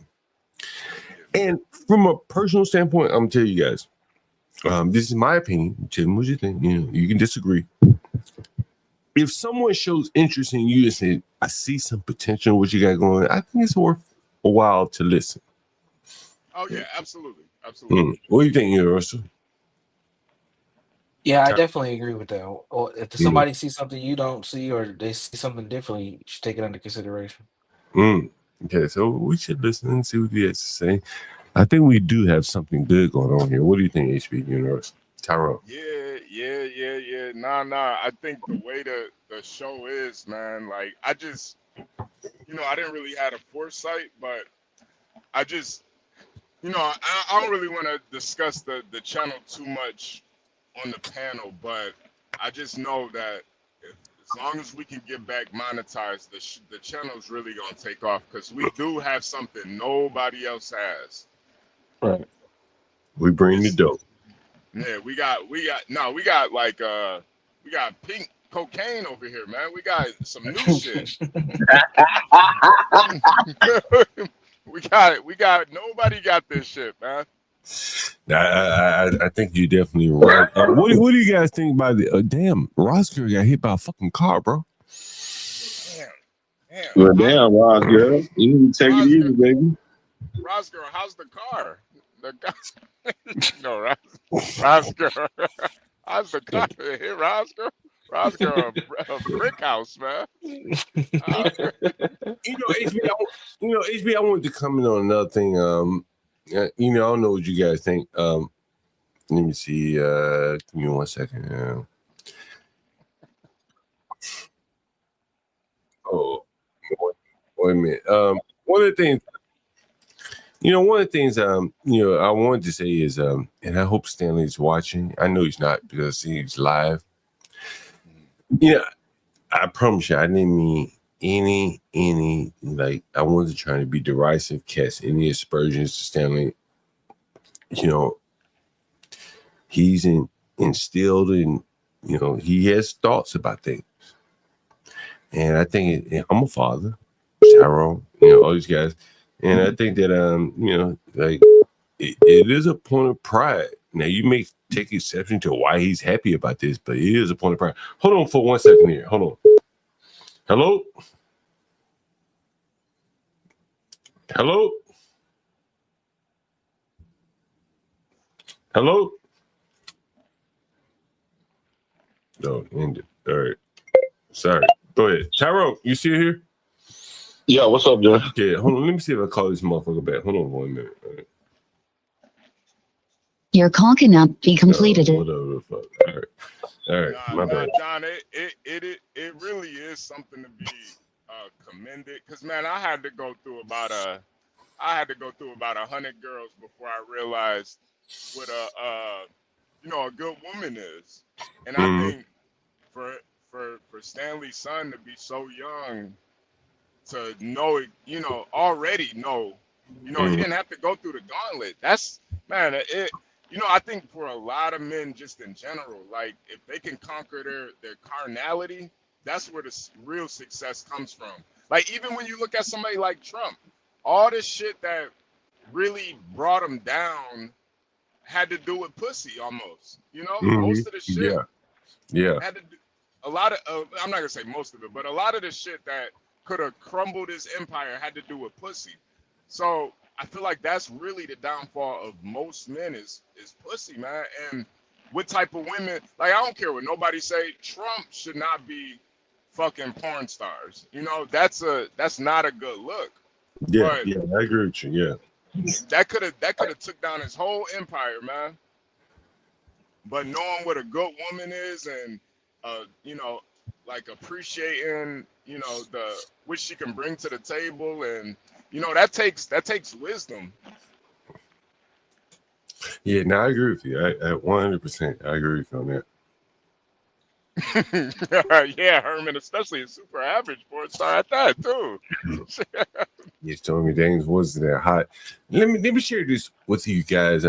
Get your opinion on this right here. Let me see. Let me put it up on the screen. Here we go.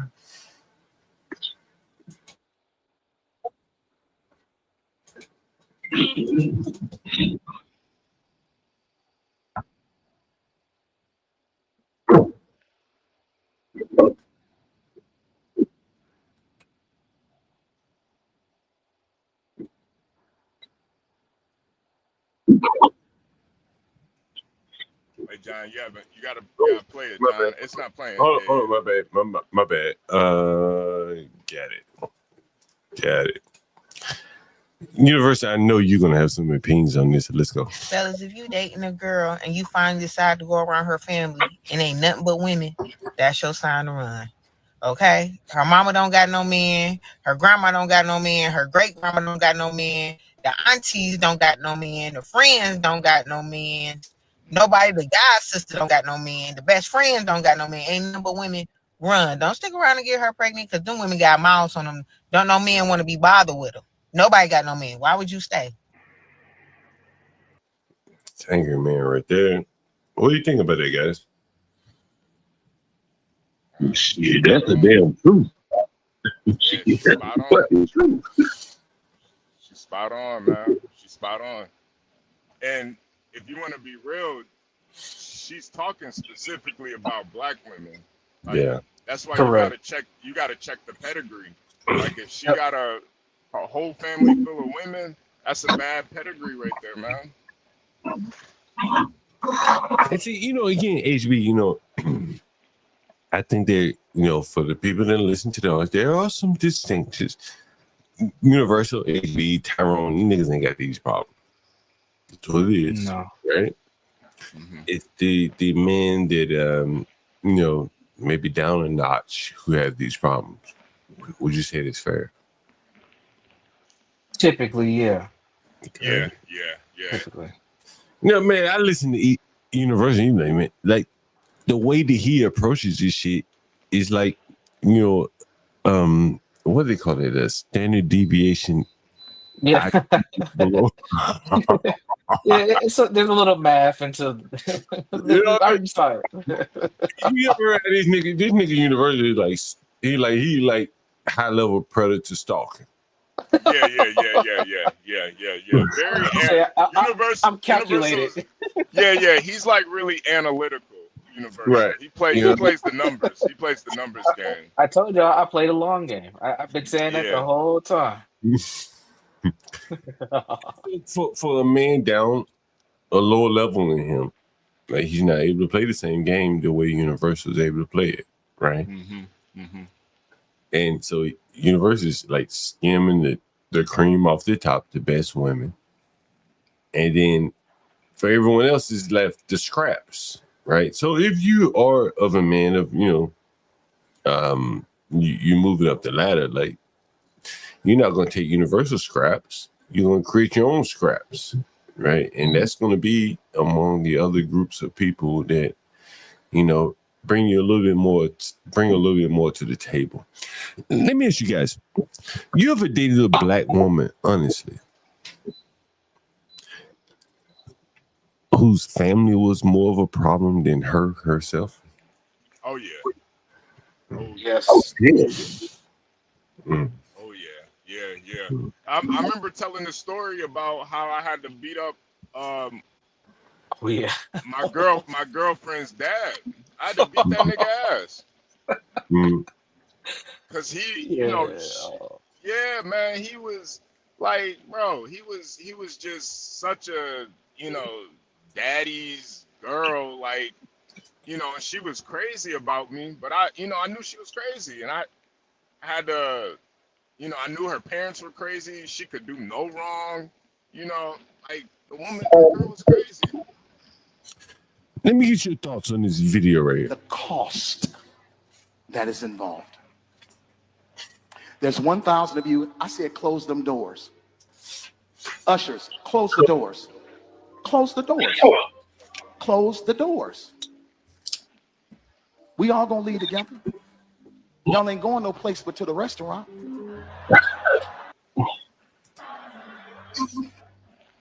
There's 1,000 of you tonight, and those that are watching, it's 1,000 that's watching online.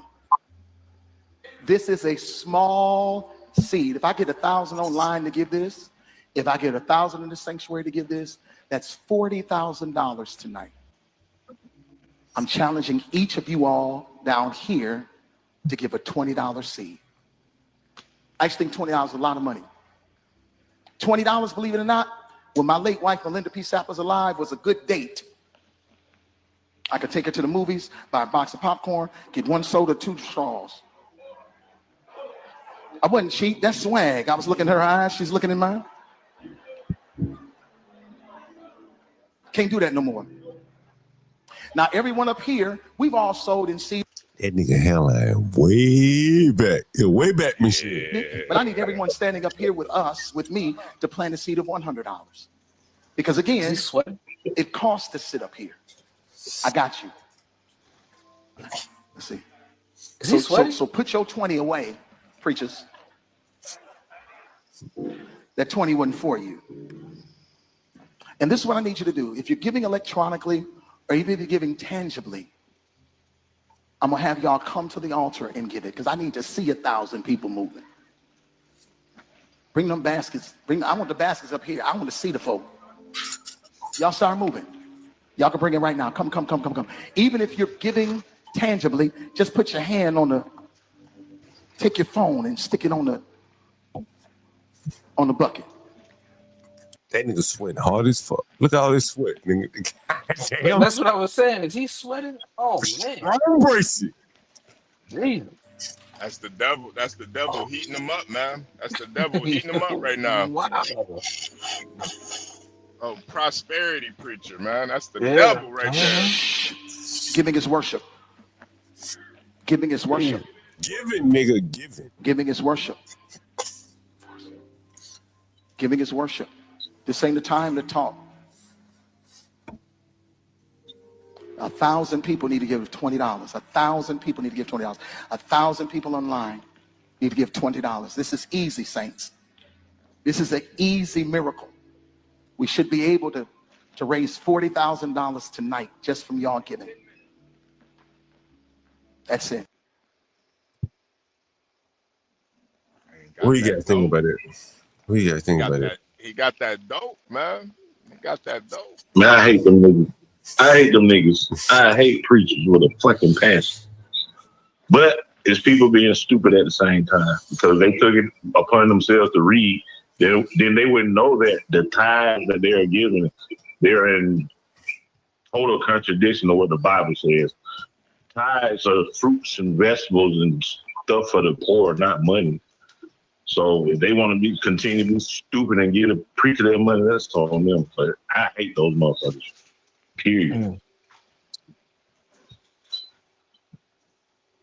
Yeah. I'm not gonna lie, Universal. I could see you being a really good preacher, man.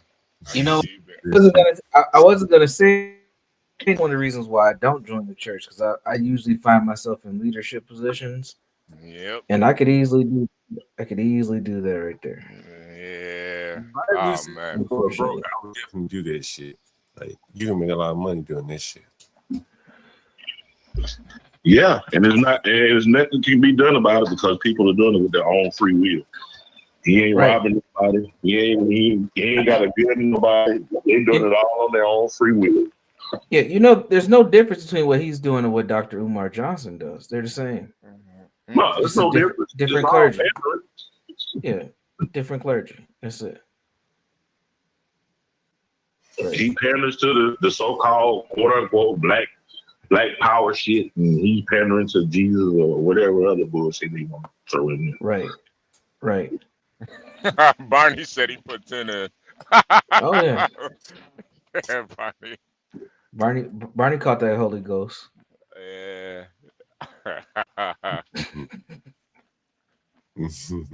But that's your black. But as far as church, I've been gave that church shit up a long time ago. They can have that shit. I'll sit here and drink and smoke my blunts on Sunday while they're on that bullshit. I want to play another clip for you guys. I'm not going to be able to share this clip, but it is something I want to highlight. I think I can share it, but I'm going to play it. And you don't need to see it. I'll probably show a little snippet of it here and there. Here we go.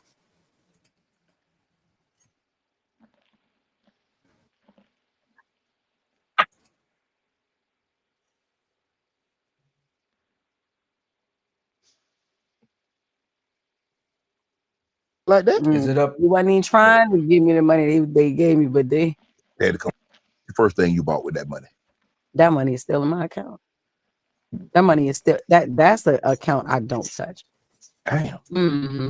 Them checks hit like that? They wasn't even trying to give me the money they gave me, but they had to come around. They had to come on around. So I'm like, come on, light this fire up under y'all butt. What about the purchase? You ain't purchased nothing like, okay, I'm gonna get me a Birkin bag, or I want to get this whip. I have 6 Birkins already, and that was before Breakfast Club. 6? Yeah, those are investment bags. Snakeskin, hello? Play. Yeah, them $70,000 bags, them $80,000 bags. Yeah, them bags I plan to sell just in case. Yeah.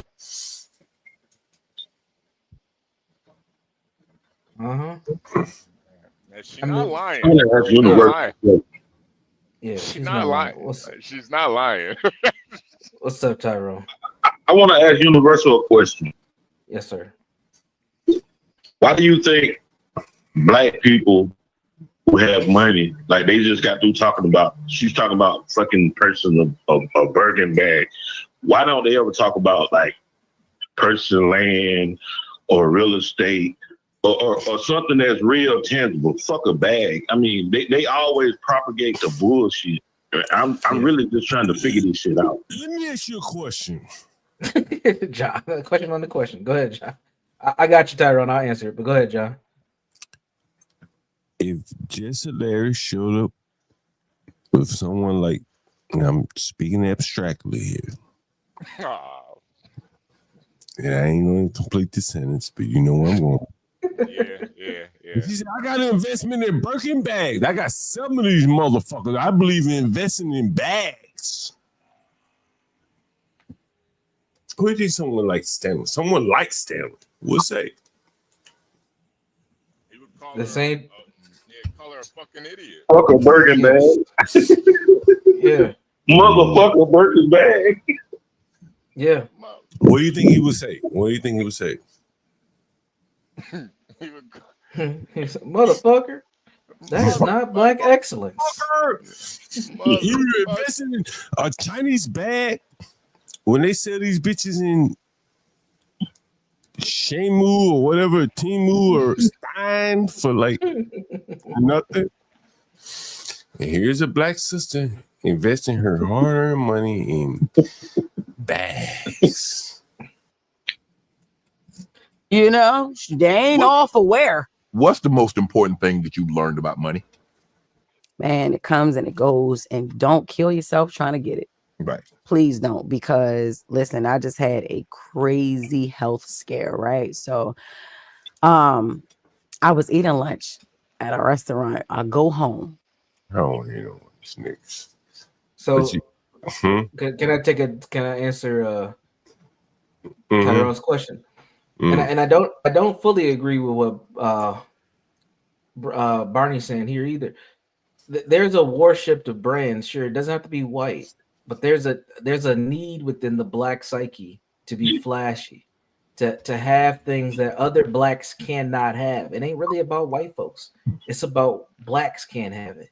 So I'm gonna get the Birkin bag. If that's sexy, that's more sexy than land or stocks. Look at Get Crack. He's live right now. Go see how many black folks are in that chat. Go look at his other videos. That's not sexy enough. Like, there's something about us and our need to have flash and dash. And I'm good. I got nice shit. But it's the fact that when you get to a certain level, like a Jess Hilarious, and you're making that type of money, that's not the investment you make. The Birkin bags is like a billionaire owning a sports team. That's the shit you do for accessory and fun. That's not your main investment. Nah. It's not.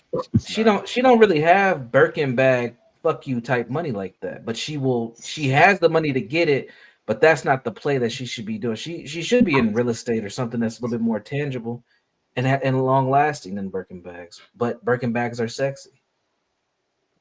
So that's my answer. Let me ask you this question. I want to play this clip for you guys. Damn, I'm looking all weird here. What, is that it? That's better. Let me play this clip for you guys. You know that nigga Fresh or Fit? He's been going hard at the Dark Dumb Gnome, DDG. Oh, not my guy, DDG. Salute to Michigan. Pontiac. Pontiac, EG. Yak. And I want to get you guys' opinion on this video. Maybe I shouldn't show it. Can you hear it? I would love to get No. canceled about this. There you go. I stand on it forever. Okay, it don't have nothing to do. 10 M's for the rest of your entire life is not enough money. Let's debate, please. I would love to get canceled about this. I stand on it forever. Okay, it don't have nothing to do with me being a rapper. It don't have nothing to do with me wanting nice shit. It don't have nothing to do with none of that shit, nigga. I'm trying to tell you niggas, bro, it ain't enough. Argue with your granny, nigga. Argue with your granny. If I gave you 10 M's right now and said that's all you gonna have for the rest of your fucking life, you'll be broke by 50. 10 M's for the rest of your entire life is not enough money. Let's debate, please. I would love to get canceled about this. What do you think? That's the truth. That's the truth. Now, a lot of people won't make 10 million in their whole life, but once you cross that 6-figure mark over a couple of years, you will make close to 10 million. That shit is not enough. He's not lying. You know what I think he misses? What I think he misses, and what Fresh and Fit is saying. What Fit is saying. Nigga, if I gave you 10 million right now, HB, if I gave you 10 million right now, what would you do? Oh man, I'm buying me a truck. I'm buying me a truck. Yeah. I'm buying a truck and I'm tucking the rest of it. Yeah. What are your thoughts on that 10 million? You gonna burn it down, or you trying to turn to 100? I'm trying to, you give me 10 million, I'm gonna turn that into 50 in a year. Yeah, absolutely. And so what does DDG says? 10 M's for the rest of your entire life is not enough money. Let's debate. Not enough money. Not enough. For the rest of your life. But yeah, if you know what to do with it, if you can maximize it, absolutely. But this is the mindset of a black. And that you give him 10 M's, as he said. Yeah, you're gonna blow it. The 10 M's is finite. I talked to AG. I asked HB, what'd you do 10 M's? I turned it to 100. They're buying me trucks. I'm doing this and I'm doing that. These niggas say, I'm gonna lay up on my ass and just burn it all. Right. Is that what he said? That's what he said. Like, I'll repeat it for you again. 10 M's would not be enough because I like to spend money. I like to have a good time, right? And 10 M's. And I'm not going to invest anything. So the rest of your entire life is not enough money. Not enough. I like to buy Jordans and sneakers and shit like that. And 10 M's will not be enough. Most people will not make 10 M's the rest of their life working. Correct? That's correct. That's correct. And he's saying it's not enough. And so that is why, what's his name is Myron is criticizing him. He said, this is what happens when stupid niggas get money. Dumb gnome proving why blacks get made fun of by most races. That is correct. So, John, doesn't he look like a stupid nigga with all that gold around his fucking neck and all that money stacked up there like a fucking idiot and all those fucking tattoos? I mean, like, for him to make a comment like that. I think Tyrone, go ahead, I think it's more the mentality than what he looks like. Honestly, the mentality, you could tell he's a dumbass nigga. Honestly. Yeah, and I said it is not enough depending on the lifestyle. If he's trying to maintain that lifestyle, it's not going to be enough. But also, I agree with what both John and HB are saying. If that's all you're going to do, you're just going to lay up with that 10 mil, you will blow through, especially if you're black. Because you're going to go get we just heard it from Just Hilarious. You're going to go get 6 Birkin bags. That's pretty much 500,000 right there. You're just going to keep doing shit like that over the years. Economics. Black people don't know economics. We don't know unity and we don't know economics. That's our fucking problem. Correct. Yo, HB, can we teach something to some niggas today, HB? What do you think? Can we teach something to the niggas today, HB? What do you think? Universal, what do you think? Yeah, let's go to school. I want you to hear niggas' testimonial right Oh, uh-oh. here. Niggas' testimonial right here, right. This is my nigga. I hope he answers the phone. He will answer the phone.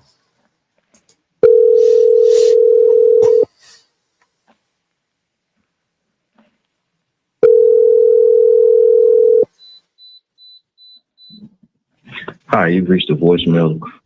Bro, you need to answer the phone. You need to call Tyrone back. My bad. Tyrone, I'm calling you right back.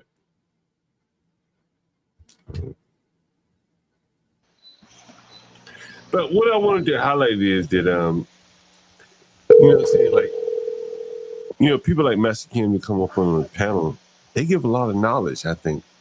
What do you say, Master Kim? What do you say, HB Universe? Oh yeah, What's nah. up, man? Master Kim, the type of knowledge he gives, man, it's life changing, honestly. Yeah, I think so. I think just all y'all combined, man, like the wisdom, all you guys combined. Even Stanley, man. You know, I know we like to make fun of Stanley and stuff, but even Stanley, like when it comes to raising kids and stuff, you know, it's little nuggets that you guys all throw out there that if you're really paying attention, you can learn from. Yeah, you know, that's one of the reasons why I hated that Stanley took it the wrong way, because I didn't mean it as like anything offensive or they're trying to cast any aspersions toward him. You know, like he set a goal, you know, in his mind, what he thought was excellence. It's something, at least.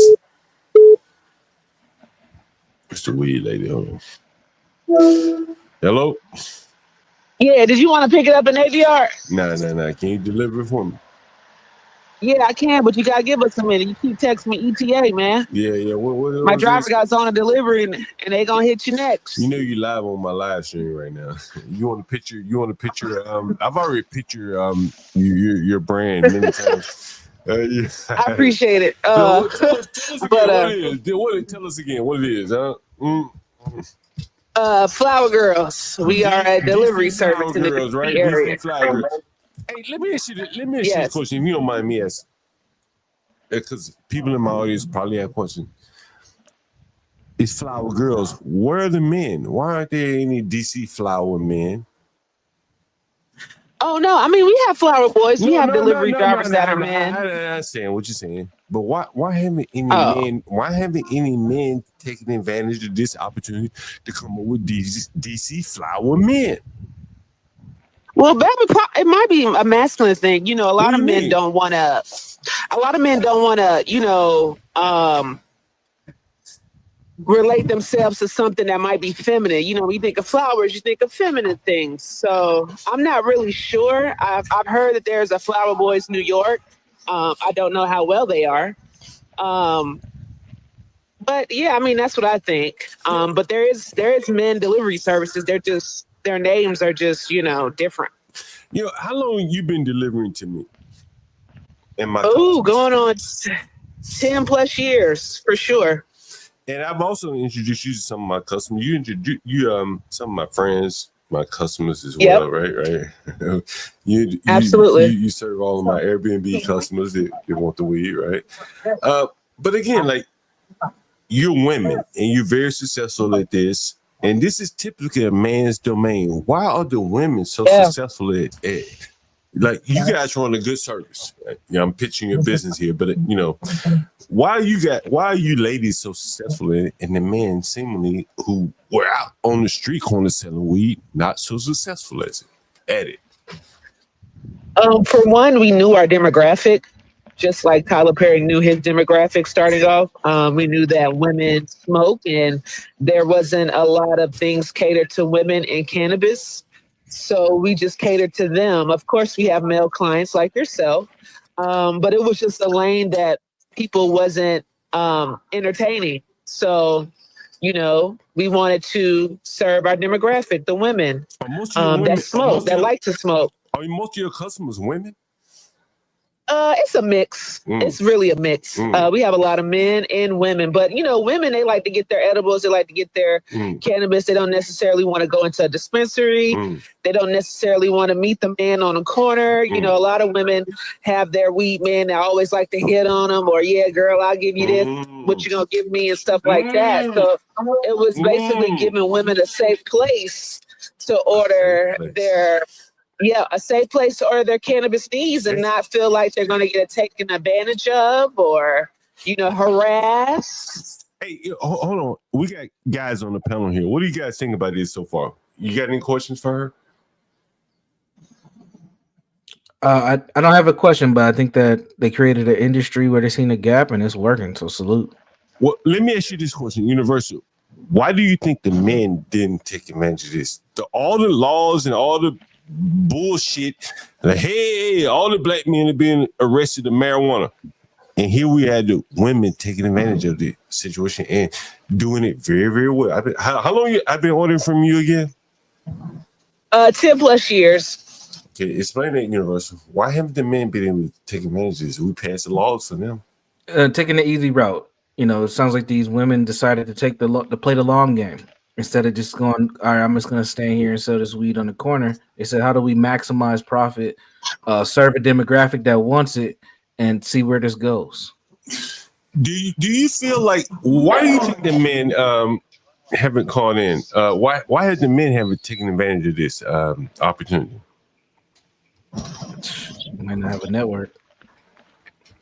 Honestly, I think that the laws were always written against us, especially the black community when it comes to cannabis. So it's just it wasn't written for us to even get into this lane, even be a minority. And you see that the big tobacco companies, they're coming in and they're trying to take over this lane as well, which is why a lot of growers in California aren't able to renew their licenses because they're making so many loopholes that you have to go through to X them out because eventually they want to, capitalize and maximize on this lane. But that didn't stop you guys, though. Yeah, why didn't it stop you then? So, go ahead, HB. No, honestly, I think she said it though. She said we play the long game, and then also we know our demographic. We don't publicly advertise. We do have a lot of clients that can't get cannabis cards because of their jobs. So we just fly under the radar. Hold on, what do you mean by that? What do you mean by that? Some clients may have government jobs, clearances, and things like that they cannot get a medical license, and that these products that they get from us is helping them health-wise. It's not about getting high anymore. It's about what it can do for your body. Hold on. So what you're saying is that the people that are in the middle space that work for government jobs where the weed has been made legal, but their government jobs precludes them from smoking, you've been able to fill that void because otherwise they'd have to go into a dispensary, provide paperwork, and that might get exactly them, right. I understand, right? Exactly. But legal. Someone said I thought weed was legal now, but it's not legal on the federal level if you have a top secret security clearance. Is that right? Correct. Do you deliver to like people that like I know you deliver one of my buddies, and he's a good guy. But do you deliver to people that like are like famous or not famous but politically connected, stuff like that? Have you ever? I'm not liable to say that. Yeah. But we're in the DC area, and I mean, you come across a lot of different people, and so it's DC's a big melting pot. You never know who you might meet at the bar or whatever the case may be. So it just depends. Let me ask you this question. My audience is really curious to know. Do you deliver like in like the affluent areas? The what areas? The affluent, the rich areas, like Georgetown. Oh yeah, absolutely. Potomac, Wardolph, not Wardolph, but Fort Washington. Some really nice. How about Georgetown? Yep, we go Georgetown. We go as far out to Germantown. We go as far as out to Manassas, Chantilly, Ashburn, Sterling. Yeah, that's why sometimes our ETAs be a little low. Wait a minute, hold on. Like the people in the audience don't know what type of people in Ashburn, Chantilly. What type of people in Ashburn, Chantilly? Oh, it's the type of people that's out there in those areas is, working professionals that's making really good money. People that are in tech companies, wives of CEOs that, travel and things like that. So they're at home and they want their products and they can't necessarily leave the house or leave the kids and things like that. So. That's amazing. That's amazing. And again, we highlight this shit on the channel. And again, the aspect that's most interesting to me is that you're women. Mm-hmm. That's an element. HB, what you said? Mm-hmm. What do you thought about that? No, I knew this was a really good. As soon as they started legalizing it, I already saw women getting into it, especially because I know how the weed game is. A lot of guys, they can't conquer that carnality. So you deliver to some, pretty girl, you're gonna shoot at her. You're gonna shoot your shot. Exactly. Yeah. Is that what you feel like? Go ahead, HB. Sorry. No, and I think it is like a safety thing too for a lot of women. They much prefer to buy from another woman. And John, I'm telling you, man, almost I would say maybe 85% of the professional women that I've met come across, bro, they all smoke weed, man. They all smoke weed. They want to buy from women. That's amazing. They would prefer to buy from women. They would prefer to buy from women. Yeah. What? Agreed. It's like a woman barber. It's like a woman barber or some shit. When you put it like that, that's a good example. Amazing. That's a really good. I think what she said really she knows her clients. She knows her the majority of people. Like John, times have changed, man.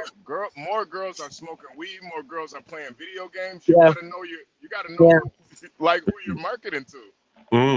And growing up, well, I don't know, smoking tobacco was a thing back in the 60s and 70s, and women did smoke cigarettes. So, they had a lane too back then. So women always smoked. I remember my grandma, she was born in 1926, rest her soul, but she smoked cigarettes too. I'm from Winston-Salem. So Winston-Salem was tobacco country, RJR Reynolds. Hold on, we got women in the channel saying, yeah, if I was, when I buy weed, I want to buy from a woman too. Yeah, damn, I never thought about that shit.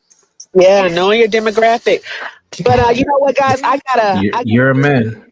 I appreciate this. Speaking of weed smoking women. Yeah. Have a good rest of your day. Thank you too. Are you on your way, by the Thank way? you. I appreciate it. Are you on your way, and, by the way? Nate, thank you. I appreciate it. We'll be sending that ETA to you. All right. That sounds good. All right. Y'all have a blessed one. Well, yeah, I was about to say we do have a infamous weed smoker in the building, Lolo. Lolo, would you prefer to buy from a man or a woman? see, yeah, Lolo. And see, there is man, yeah, he might just give it to Lolo. Well, I put it like this: if the quality is good, why not? I mean, our quality is just as, if not better, than what our competitors is offering. So, I mean, it's a preference, Hey, wait a minute. We have one more question. Can I ask you? How have the regulations affected people like you that don't own dispensaries versus explain it to us? It's affected a lot. I mean, a lot of these pop-ups in DC, we've seen stuff slow down. We went through a really slow period at one point where we were even contemplating, like, is this even still worth it? Because, I mean, you can't beat somebody selling Ace for $20. Like, I can't beat that, I got cars on the road. So it's like, I got to think about gas and expenses and maintenance. So it's like, it's the same thing like in New York. They got those shops up there, which they're closing down. But a lot of these pop-up shops have to close down by March 31st. So that's next week. So hopefully we'll see a increase on for us. Hey, let me ask you this question: will you be willing to come back on and discuss the weed business with us? Man, you've been great on this channel. I think I see the comments in the chat. Like, you've been great. People would love to hear more of your insight on this. Would you be willing to call in? Absolutely. You got my number, Nate. Just send me a text, give me a heads up, and yeah, I'd love to join. Hey, what's my ETA though? This and that last question. ETA is 20 minutes or less. Say what? What'd you say? 20 minutes or less. 20 minutes or less. I got smoke. I think I need a weed, man. All right, y'all have a blessed one. Yeah, right. Take care. Take care. We bringing that raw ass dope in this month. Yeah, she got that dope. She got that dope too, man. Yeah, she got that yeah. dope too. God bless America. Decent flower girls, by the way. With weed, man, with being like selling weed, man, like professionalism, man. People love that professionalism, and she sounds like a straight up professional, man. And that, bro, you'll pay a little bit extra just so you don't got to deal with, Pookie and Ray Ray being all paranoid selling to you. You know, like, damn, nigga, I ain't trying to rob your dumb ass. I'm just trying to cop a bag, man. Why you on the phone? Nigga, shut up. You selling me $20 worth of weed, man. Shut up. Let me ask you this question. What's up? This whole country, we turn this whole country upside down, weed laws on the backs of black men. Right? Would you say it's fair? Yes, correct. And now you just heard a sister that's doing very well in the weed industry. She don't got a nigga. Maybe she got a man or two working for her. I think I see him. Yeah, a couple delivery drivers. Yeah. The men are like, the women are like, they doing their thing. Yes. They are. In a business that would be ideally suited, we pass these laws for the men. She provide a safe space for the women. All out in Alexandria, Ashburn. Now you look at the map of DC, those are rich areas where she's going to. Right? Rich areas. Right? Football players, executives, tech executives out in Ashburn. The women are able to do the business out there. The men they're like left in the shadows here. Very interesting, right? Hey, Tyrone made a really good point too, man. Black men, the majority can't get in. We are convicted felons, and that is another aspect where the black women, they could take those spots. They got those clean records, man. As I told you guys earlier, man, like, and I've said it over and over again, like, bro, like, I made my living as a young man, honestly, walking up to white people's houses with my lawnmower saying, "Can I cut your grass?" Hold on. Shit, what we got right here? Yeah, who is it? Who is it? Who's calling? This Harold. Latino. Oh, what's up? Latino for Trump. Yeah, what's up? Not Me no black puppy. Not much. Puppy. You don't speak English. Nah, I hear you guys talking about Okay, Marino. You guys Rabondo. Moreno está robando. Arriba. Marino. Ándale. Rabondo. Oh my God. Ándale. Does anyone know what that Moreno está robando. means? Does anyone know what that means? It's what is it? Porque. El Moreno está robando. Porque Moreno esté robando. Do you know what that means, HB? Absolutely not. Tell him, Lieutenant, what that shit mean. Like, why is the black man still?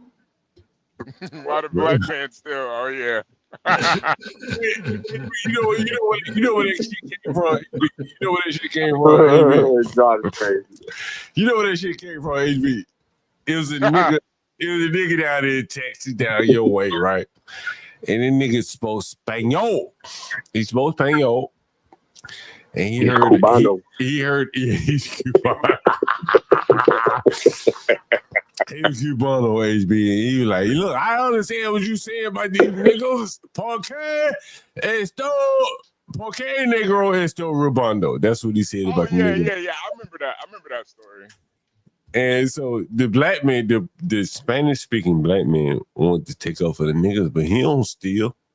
In reality, it's the niggas that was stealing, and I don't know, he took offense to it for whatever reason. his genetics didn't play out that way because he don't agree with stealing, but whatever. Anyway, I thought that was interesting. Porque Moreno is still Rivalo. Yeah, but to get to a point that HB made, where there's convicted fellas that can't get licenses for dispensaries, that's not entirely true. It all depends on the state, because here in Massachusetts, if you were a convicted felon off of marijuana, right, you could actually apply, and you don't have to come out full amount. I think it's only 15% for ex-convict that's been convicted of marijuana. But for everybody else that hasn't, they have to come out full price. But if you got like a robbery, or you're a murderer, they probably not gonna get that shit to you. Or you were selling crack or something. Nah, you have to be like convicted of selling marijuana. Okay, that actually is that's a little bit of reparations right there. Honestly, that's kind of reparations. Yeah, that's what I'm saying. I was like, when you said that, I was like, not here. I honestly kind of like that law. Like, if you were only convicted of selling weed, yeah, you should be able to get a weed selling license. Like, nigga. Hey, Latino, let me ask you, HB University. It only applies for hold on. for urban, so it only applies for blacks and Latinos. Latino University, HB. I want to know what you guys thought about my weed lady calling. Now, she's a lesbian, by the way. This is well, look, hold on. They're all lesbians. Flower girls are lesbians. What do you think about that? Tyrone, I'm gonna call you back. They're probably studs. Say what?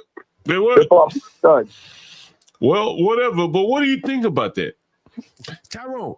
What do you think about it? My weed women are all lesbians. They're able to take advantage of the laws that probably would pass for straight black men, and these lesbians able to take advantage. What do you think about that? Yeah. Man, I'm honestly, I'm not even sure what to think about it. I really think it's kind of like really ingenuitive that they were able to like use their race and their sexuality to build a business, and it's kind of it's kind of admirable. They could be out here protesting for LGBT rights. No, they get into the bag. Get to their bag, bro. Get to the bag. Bro, like you heard HB. Hold on, HB. You heard it say like, bro. You may not be very familiar with the DC area, but like, bro, the areas that they're delivering to are very high end white areas, very high end. Yeah. Ashburn, like that's where the football players live. Mm-hmm. You know what I mean? And by the fact that they're women, lesbians, maybe they provide that safe space. Like they ain't hitting on these women, these housewives, that are taking care of their children and one will smoke, one will edibles. But yet we pass laws to benefit by and large black men. Would you say that's fair? Yeah. Right? And here the lesbian women are able to like exploit it and take advantage of it. Very interesting. Very, very interesting. Anyway. Wow. I didn't know she didn't even sound like a lesbian. She sounded What? like a I kind of fit. To me, she did. I kind of figured. Nigga, you when she show up, I might go up and take a picture. You want to see? Nah, not she a lesbian. I don't really want to. No, I guarantee maybe I should bring on stream. Should I bring on stream? Let's see. Tell her come through the back. Sounds cool as hell, bro. Should I bring on stream? Tell her come through the back. And see, you want to get in the studio right here? What do y'all think? If she's comfortable with it, I'm down. Y'all want to see my weed dealer come get on stream? I'm gonna tell her come through the back.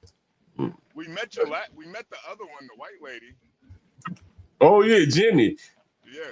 Jimmy Cakes knows her. Just fucking boy. Yo, you want to know what's crazy, dog? You want to know what's crazy? Yeah. literally like 4 or 5 years ago, I used to do exactly what she did, but my business fucked up because when all this shit got legal here, it's like she said, I couldn't compete. Yeah, that's what she's saying, right? Yeah, because I was deliver it. selling my eighth. Yeah, and I would deliver. I'll do all that, bro. Like it don't matter to me, man. I'll get to the money. But the problem was I couldn't sell an eighth for $20, bro. Well, that's what she was saying was the problem for her is that, you know, when them eights went down to 20, like how could they compete? They thought about going out of business. Hey John, let me ask you this: when she shows up, does she smell like weed? Does she smell like weed too? Nah, I don't even know they smoke, bro. Honestly, And see that's the professionalism. Because imagine you going into some high end luxury apartment building and they got a doorman and you walk in there smelling like weed. You can't conduct business like that.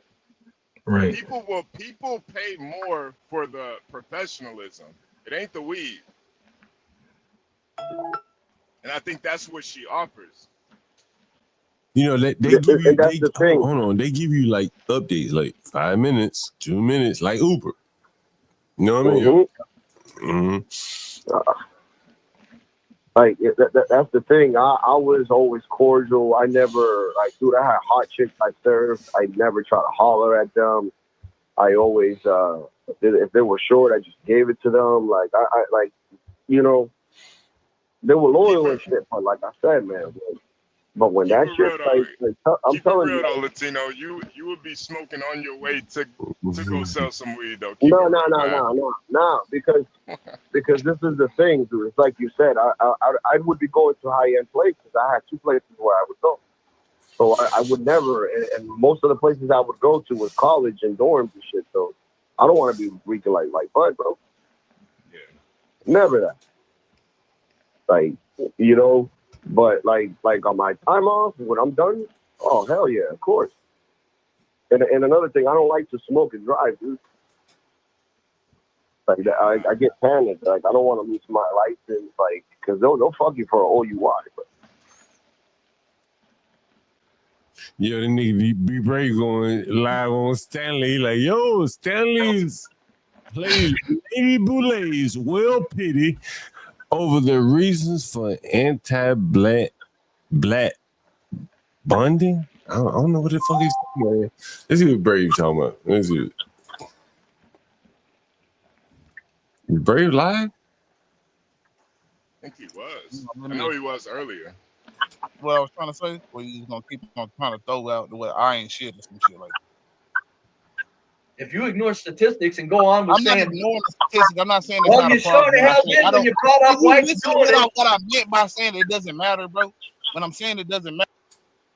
Was it my fucking Brave be putting these niggas down. Yeah. Get them niggas up out of there, man. Brave, get them niggas up out of there. Tell them you ain't. how many people watching over there? I don't know. You ain't no. He ain't your bro. Be brave. Tell him get up out of there. Don't call me bro. Brave got 11 people watching right now. Yeah. Yeah, Brave 11 not doing viewers, bad. okay. Like, we ain't doing bad. You know, I like Brave. You know, I like Brave. You know what I mean? I like Brave. You know what I'm saying? Ain't no Brave. Got some background noise in the background. Who is that? Who is that?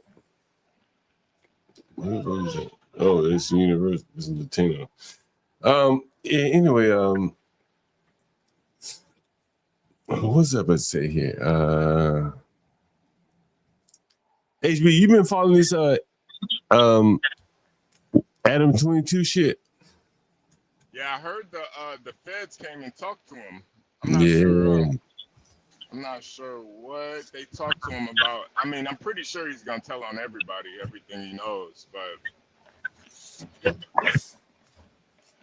It's a matter of time before what 100. I don't see how he stays relevant through this. Like that nigga snitch, in my opinion. He benefits the most from like snitching on like Big U and all those people. Yeah. That gang shit is a dirty game, though, man. I think whack is protected. Mm. You know, Yeah, I if you think you're notice, right. More. if you notice, he's only getting whack as a blood. He's only getting Crips locked up. If you notice, Mhm. I think he's good, man. Damn, that's crazy, right? Yep, it's a dirty game, man. They'll get your ass locked up, man. Have you guys seen this? Let me see.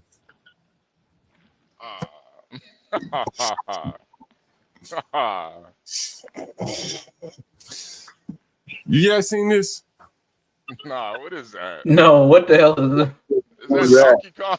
Is that Donkey Kong and Mario Kart? What is that? That's DK. Is that Donkey Kong? I know you like Mario Kart, John. I know you play video games, man. That's Stanley on diabetes. Wait. Is that Stanley on diabetes? From this camera angle, is this a Tesla? Oh, motherfucker. Yeah, them Cybertrucks look different up close, man. So we got Donkey Kong hitting the Cybertruck. Ain't this a bitch? Salute to Brown Man. Man, yo, Myron going in hard on DDG, bro. God damn, he going hard on that nigga. I mean, yo, is he no longer with the Mermaid? Yeah, he's not with the Bailey sister. You know what's crazy? Yeah, I knew that was going. Is Myron from the Sudan? He's from Sudan, Yes. right? I believe so. You know, my lady, one of my ladies, she went to work in the South Sudan, Juba. And then she ended up working in the North Sudan. And, you know, it is interesting that, you know, Myron is able to criticize the blacks while his people are having real serious problems over there. It is really interesting. It is always kind of interesting, you know. Yeah, it is very interesting. Yeah. Man, I'm gonna tell you, listen, my lady, she working in the Sudan, right? She working in Juba, South Sudan first. And the United Nations sent like refugee teams over there. She worked for the United Nations. Yo, they was shooting at the motherfuckers. Kimmy K know what I'm talking about. Because I talked to her about it when my lady was over there. And they was shooting these motherfuckers. She was like working, she was United Nations sent like camps, like they create like little colony cities within these goddamn third world countries. So, but my lady was living off UN base in Sudan. So they had armed security that would take her to work every morning, blah, blah, blah. And it was total absolute mayhem. They had a guy named Salva Kiir. I think his name was Salva Kiir. Nigga, like, he was such an alcoholic, he had rotted all of his teeth out. Salva Kiir. And then years later, she had to go back to the North Sudan. I can't remember who was in charge there. But, you know, same shit. They're fighting the Civil War of sort. And so it's interesting how Myron can criticize the Black Americans while his country is like going through the Civil War. last 20 years or so. Again, Yeah. But you know, I think that, go ahead, Adrian. It's a really good grift though. You know, like criticize women, criticize black women, criticize black people. It's a really good grift now, and I think it's like low hanging fruit. It's really easy to criticize. You know, so you know, they found their lane. You know. What's up, Lolo? Lolo in the building. Lolo in the building. Kimmy Cakes in the building. Lolo in the building. We got Lolo here. It was complete chaos, but her family knew a guy who smuggled them into Egypt. Her grandpa. Who's she talking about? Who's Kimmy Cakes talking about? She's talking about one of her friends. She had Oh, mentioned that one of her girlfriends was in it. Yeah. Yeah. DC is a place to be. DC is a place to be. Yeah, I think so. Will be Chocolate City. Shout out to Chocolate City. Chocolate City, my nigga. John, you ever heard of Harold's Chicken? Yeah. You did Chicago, right? Yeah, in Chicago. Yeah. Mm. So I was planning on going to Harold's this weekend. Come to find out, it's closed down. Mm. So What? I was looking at the reviews and No stuff, miles, bro.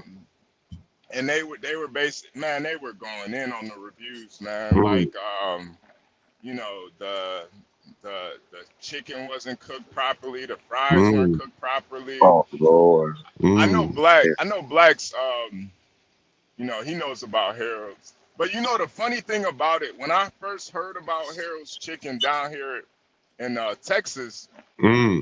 I looked into it and I was like, yo, why do they have a bar and why is it like a restaurant? They just frying chicken. Like what? Mm-hmm. You know, in Chicago, man, the Harold's Chicken, you go in, you get your food and you leave. You know, there might be one or two places to Mm-hmm. sit, but it's all they do is fried chicken. That's it. And I Chicken spot.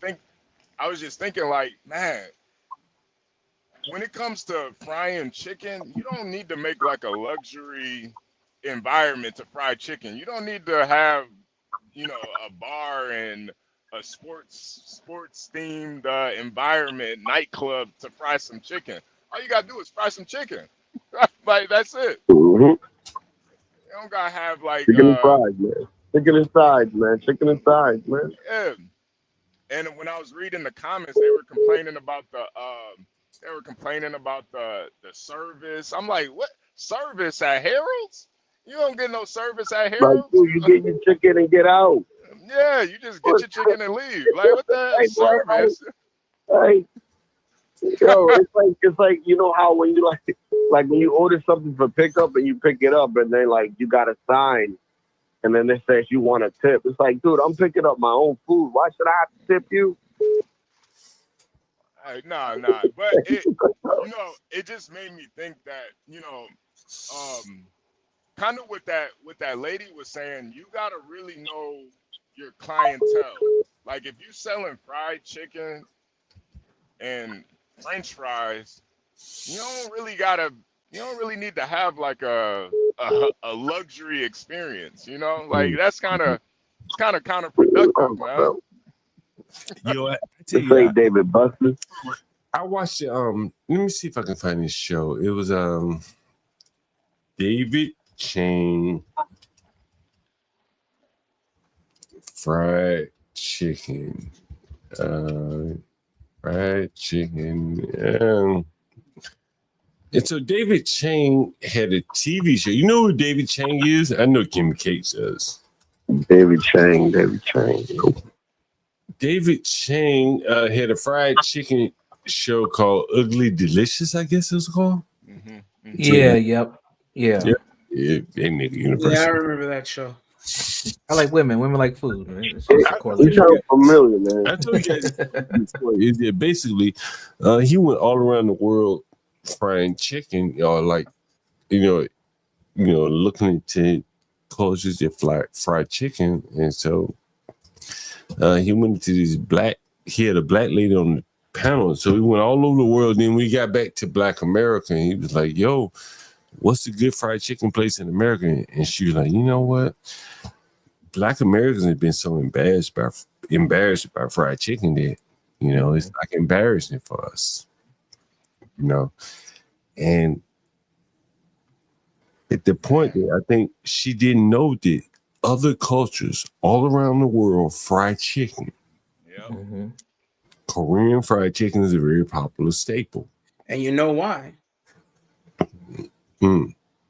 The Korean, so during the Korean War, all those black GIs taught them how to fry that damn chicken. And to this day, Korean fried chicken is the best fried chicken I've ever had in my life.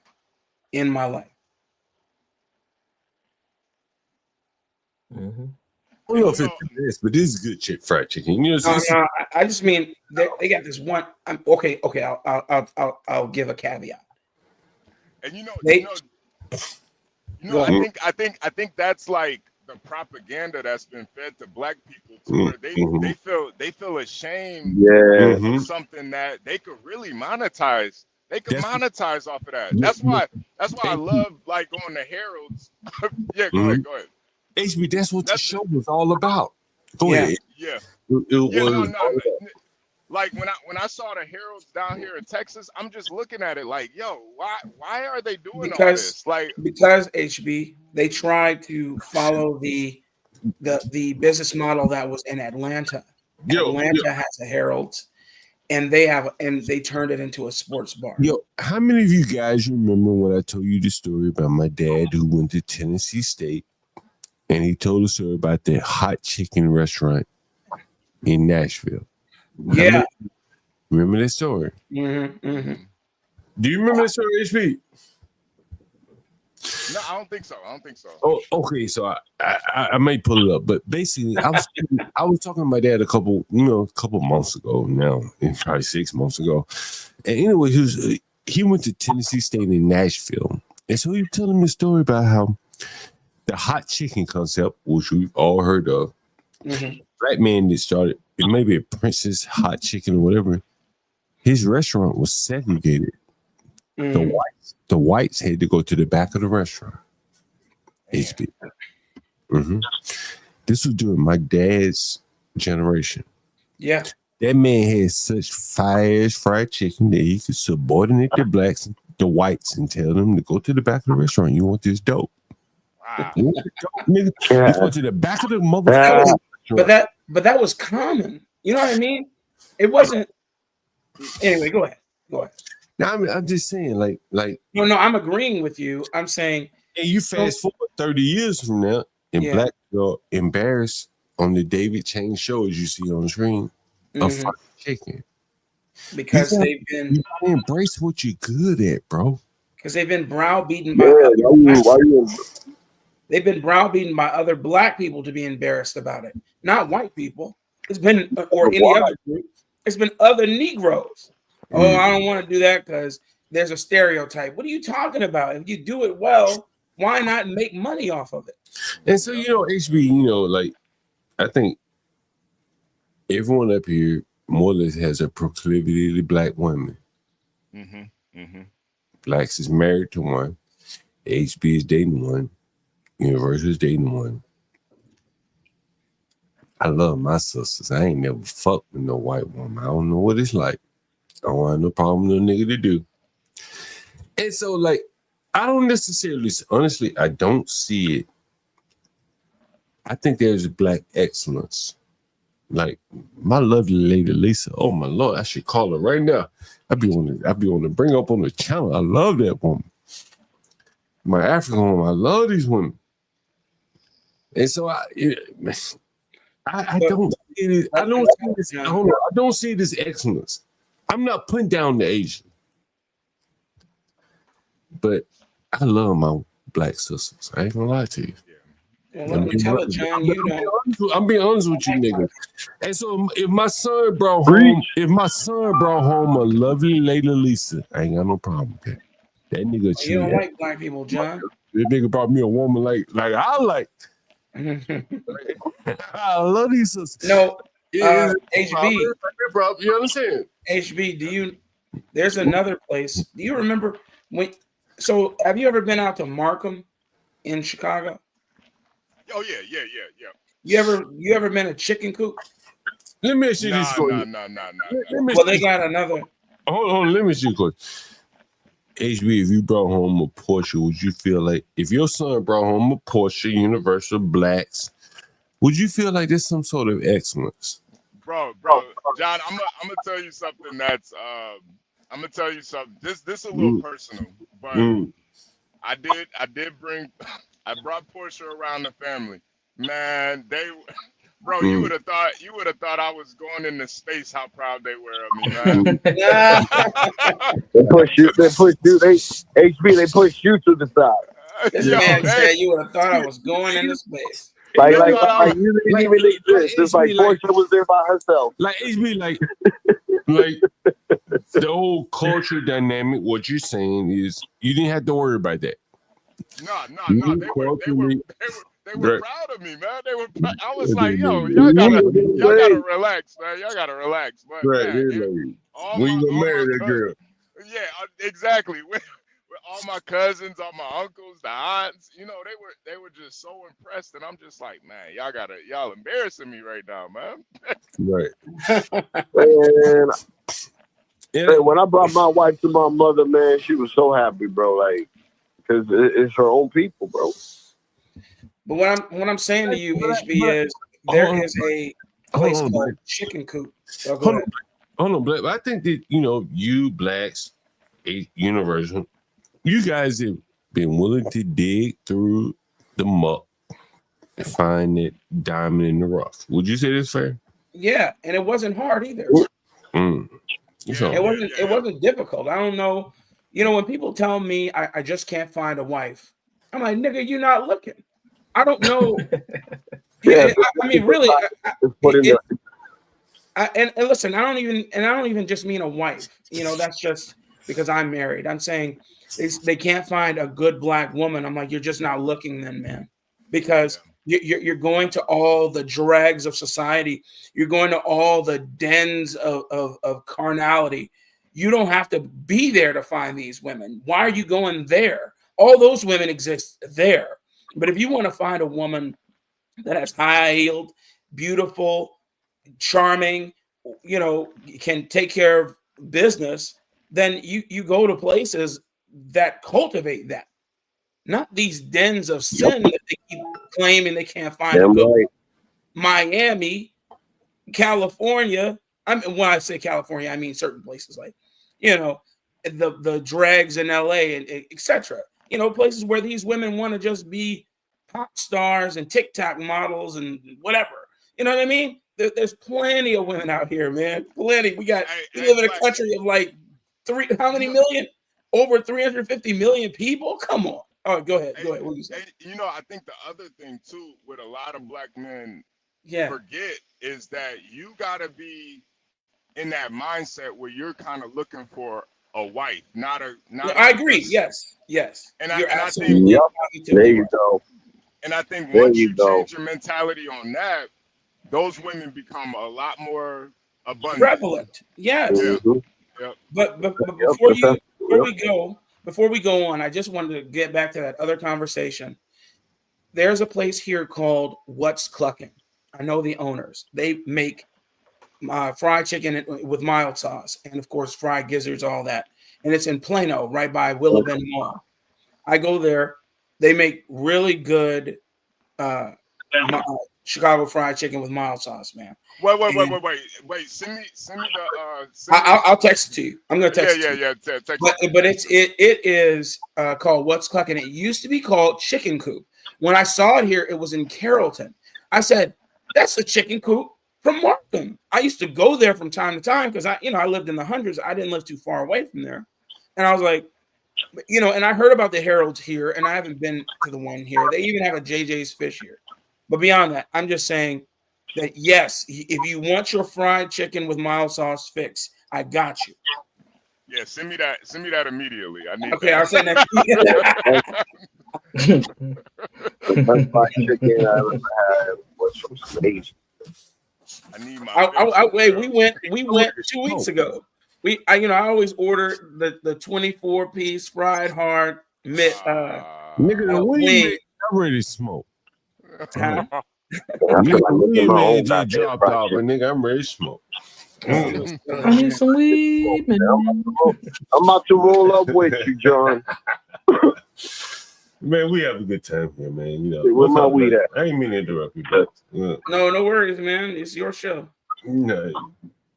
You want our favorite penalties here, Smoke. You want our favorite penalties here, Black. Well, I appreciate it, man. I like coming. Let me I'm sending this to you right now, HB. Give me a second. I need some weed, man. Damn,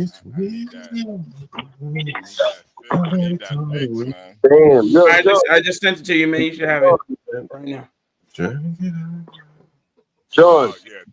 I'm about to stop smoking. I'm about to stop drinking on stream. I took, Yeah, man, you gotta have to slow down on getting salts, man. I just, it ain't just telling me. Honestly, I think about it myself, honestly, and I'm like, man, dude, and I don't really drink that much. Honestly, I only drink. Oh, you don't? No, yeah, I promise you this. I'm gonna tell No, you something. you don't, John. Wait a minute, hold on. I'm gonna tell you something. Like, this is true. And HB, we talk a lot. Universal, we talk a lot. A lot of times, I'm gonna tell you this. When you stream a lot, like we do here, and I'm home. I'm in my zone. So to do it for like yesterday, I did like the day before yesterday. I think I did 14 hours. Wow, something like that. Wow, Right? I am that nigga, right? And you know what I'm saying? Like to do it, you gotta kind of have to be in your zone a little bit. You know what I'm saying? Like you can't get up being talk straight sober for 14. Well, some people can, but I can't. Well, I ain't gonna say I can't, but I can. I can do that shit, right? But you start getting comfortable. You start drinking, you get a little comfortable. But maybe I shouldn't do that, to be honest with you. And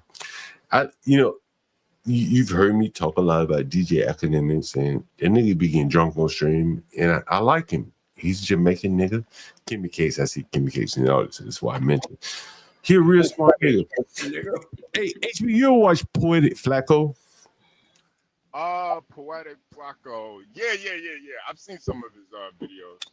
A lot of people hate on that nigga because he's basically, they say he's trying to mimic Academics. Right? Yeah. There was someone up here the other day that said, like, it was hood. Let me put the link in the chat for Kimmy Cakes. I want Kimmy Cakes to come up here. Because Hood said something. Did you hear what Hood said? Anyone hear what Hood said the other day? Hood conservative? No, I didn't. Kimmy Cakes would know. Hood said, living in New York, my Caribbean side of the family does better than my Black American side of the family. That's what Hood said. I wonder why. Yeah, I was here. You heard him? Nigga, I ain't got loud, nigga. Kimmy Case, I would love Kimmy Case to come up here and talk about this because I noticed this shit when I first moved to New York. I was like, yo, these Jamaican niggas, they're different niggas. They different niggas. They different niggas. Kimmy K, she over here being modest. She ain't trying to destroy her channel. I understand, Kimmy K. You know what? Channel, fair enough. Like you don't know the difference. That's fair. I understand.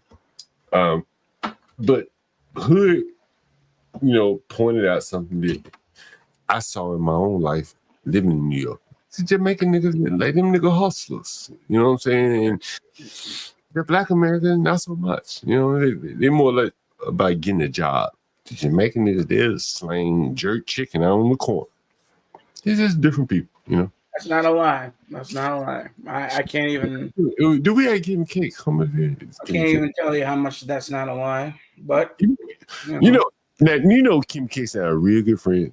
But Kim Case is not going to admit the Jamaicans are like they got an advantage. So go ahead, Kim Case. Wait, what's the question? I'm sure I ain't listening.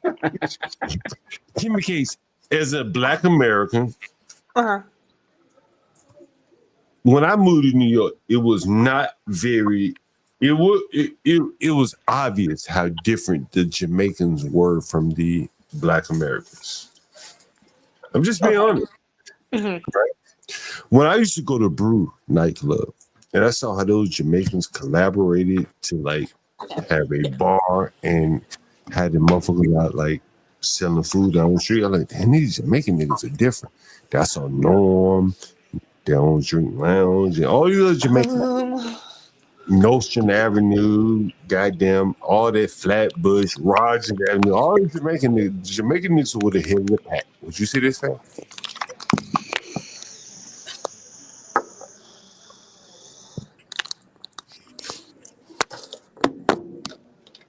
Kimmy Cakes. Anyway, so that's my thought, guys. Yeah. I'm sorry, my reception it was not good, but I'm good now. Here's the thing. Here's what I'm saying. Like, I think from my standpoint, the upper echelon Jamaicans, Stanley, or someone like Stanley, and I'm not talking about Stanley in general, but Stanley would have been okay with a Kimmy Cakes terminating with his son.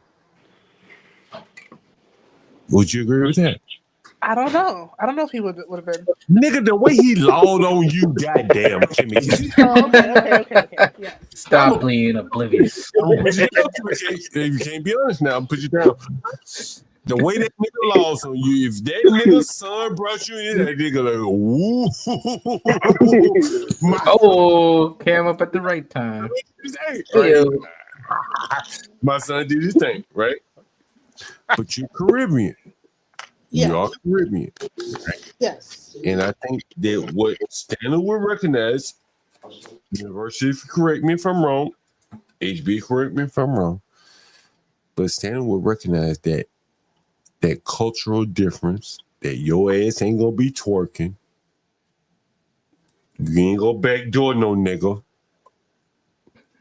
And Stanley would recognize that intuitively and like, this is a good woman for my son.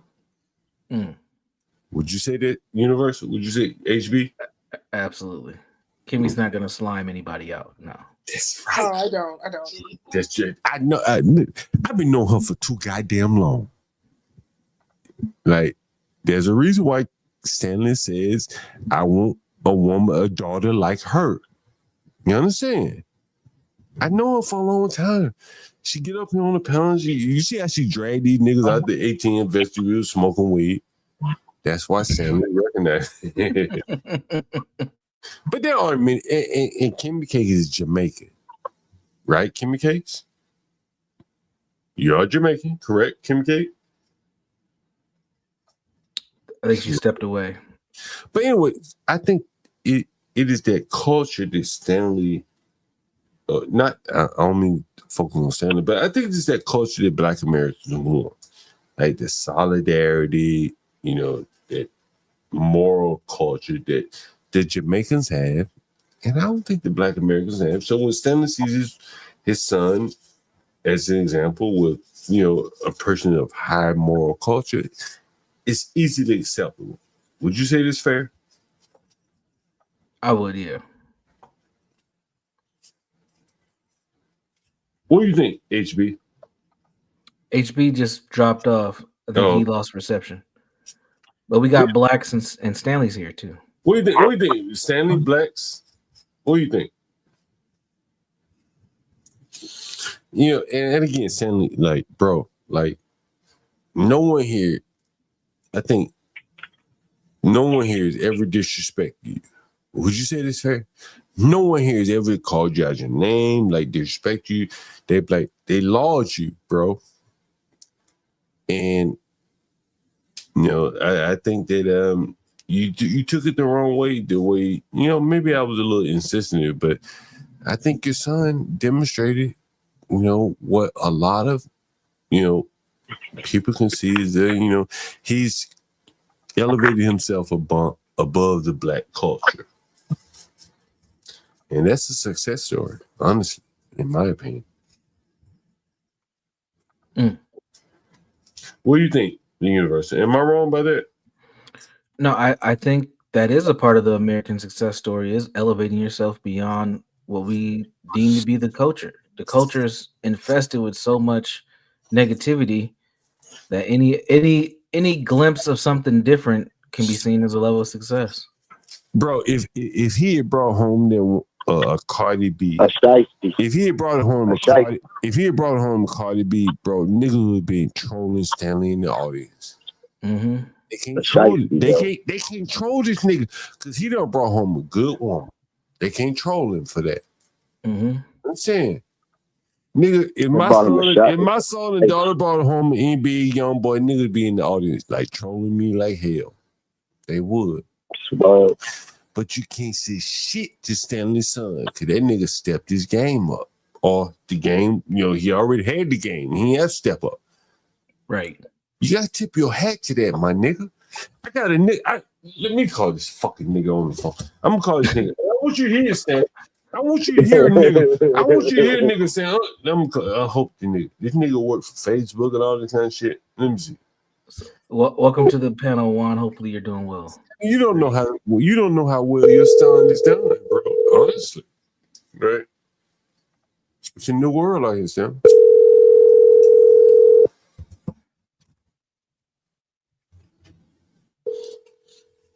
Hopefully that nigga answers on this. He probably busy building data center. Your call has been forwarded.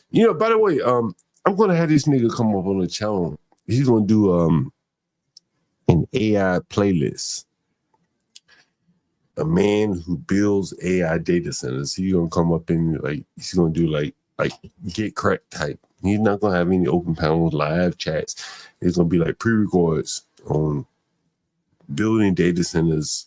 A guy who goes out and builds AI data centers. He went to the NVIDIA conference day or so ago. He's gonna talk about all that shit. I think you'd find it interesting, yeah. Black excellence, by the way. He is black. Yeah. Rose above the stereotypical culture. Which is the goal. And I don't believe that it has to always do with education. I know that's been one of the big focuses around it. Because really, are you able to make it in this gangster country in a way that's not causing any harm or damage to yourself? Can you build either a lifestyle for your individual self or family?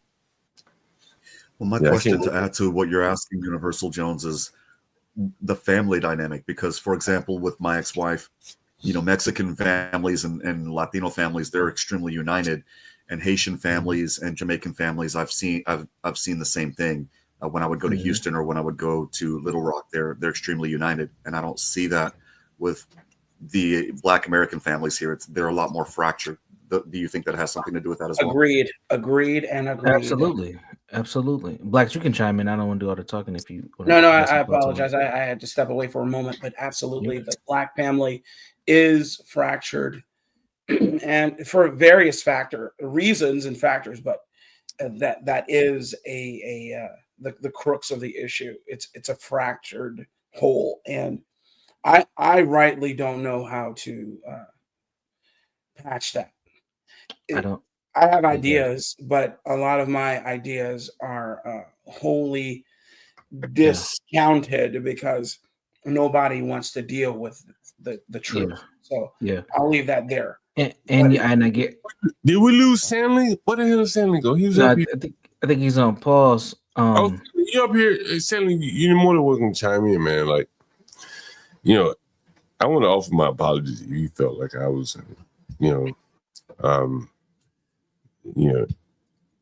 insulting you or whatever. But again, I think a lot of these Black people, this is a success story for them. What happened? Stanley thought the last thing that I did was negative towards him, and I tried my best. Anyone that came up on the panel is wanted to focus on Stanley. I was like, yo, let's get away from that. Let's abstractly talk about it. Like a successful young man, what would you want for your son? That was really the question, right? Oh, okay. And as I showed on Twitter, there's all these Black women scrolling. They're like, what do they call it when you're tweeting, you're in high demand. What was it called? What do you mean? They're trending. Oh, yeah, it's trending. Okay, yeah, trending. Okay. It's a Black crime and violence, and if you had your son, you had a son that could go above the fray. I can't blame him, bro. I honestly, I can't blame him. Yeah. Well, I'll give you. So my son finally realized how much MLB players make. For instance, this is just an aside. He looked it up. I came home from whatever I was doing, and he was sitting with his mother, and he was like, "Dad, I finally saw how much MLB players make." And I said, yeah. I'm like, oh, you know now, huh? He was like, yeah. I said, now this just makes me want to do what I'm doing even harder, because he plays baseball. But I said, I'm like, and even if you make the minimum, you're still a millionaire. You just get in, you just hop on the ship. You're a millionaire. I said, but don't think that this is for me. I'm like, I'm not doing this so you can take care of me. I have my own money, and your mother has her own money. I'm like, but this is for you. I'm like, this is the legacy that we're trying to help you build. And then you can, I said, I will take a cruise around the world. That's disgusting that you just brought on the screen. I did see this. I did see the comment he made. That man is four square for whatever they tell him to do. Yeah. He's four square for whatever they tell him to do. It's very sad. He ruined his son. Him, his biological mother, and that harlot he married. If you don't want to see what he has written on the screen, I'm going to read it out. Yes, I did. Is this the Just proud that I got to see this day. Is this D-Wade's son? Yeah, this is his son or daughter, whatever the fuck you want to call him. And this is Dwayne Wade. Oh my God, man. So sad. How many of you niggas will write this tweet? Was it just proud, baby, that I got to see this day? How many of you niggas write that? Absolutely not. Yeah, absolutely not. No.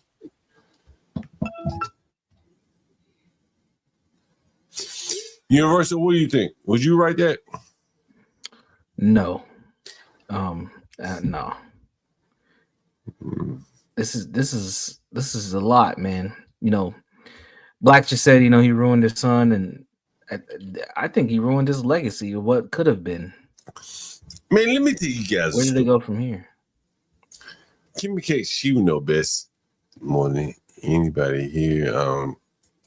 When my kids went to school in New York,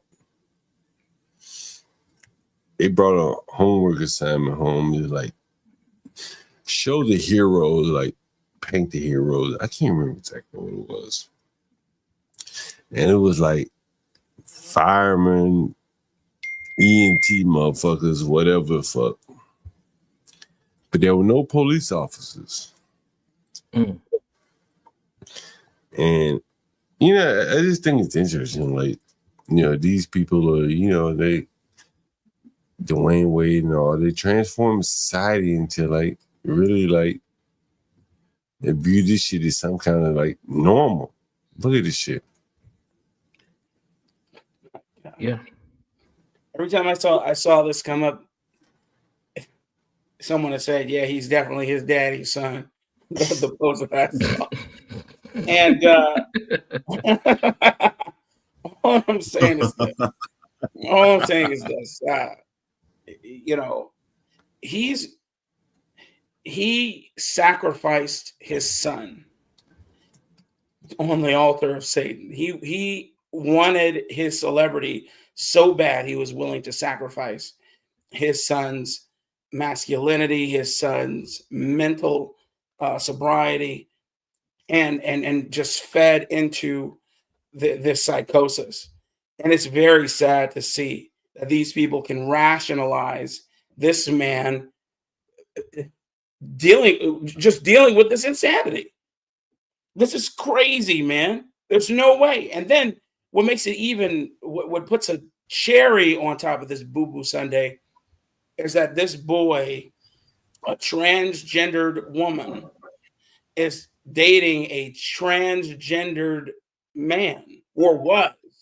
It was a white girl who became a boy. It doesn't make, it's topsy-turvy land. It's deliberate. And I want no parts of it, man. Yeah, very interesting. Yeah. Sacrifice this boy. And the mother did. I remember at first the mother. I remember at first the mother was fighting tooth and nail, supposedly.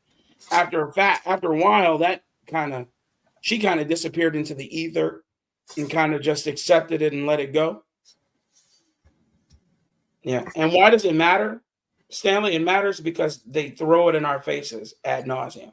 And so it begs the question. Well, speaking of questions, my question to you, Blacks, was: isn't this Dwayne Wade's only son? Yeah, no, it's not his only He's son. got He has two an older more. son who plays Okay, ball. because I was going to say, if this was his only son, he just killed his family line. Your bloodline dies with that boy that you just transitioned. You know, yeah, this is his second son, and yeah, here we are. You know, and this comes from a guy. You know, I saw D Wade coming up. Well, thanks, Stanley, for the insult. That's all you can engage in. You can't do anything with clarity or being poignant. But thank you. But when it comes to Dwayne Wade, seeing having been second removed from his family, seeing his mother and the rest of these people being at his mother's house growing up, this when he started acting this way, it was completely out of left field. There was no way he didn't act like this at all. From just my small time with him and his family, and so for me, it still boggles the mind.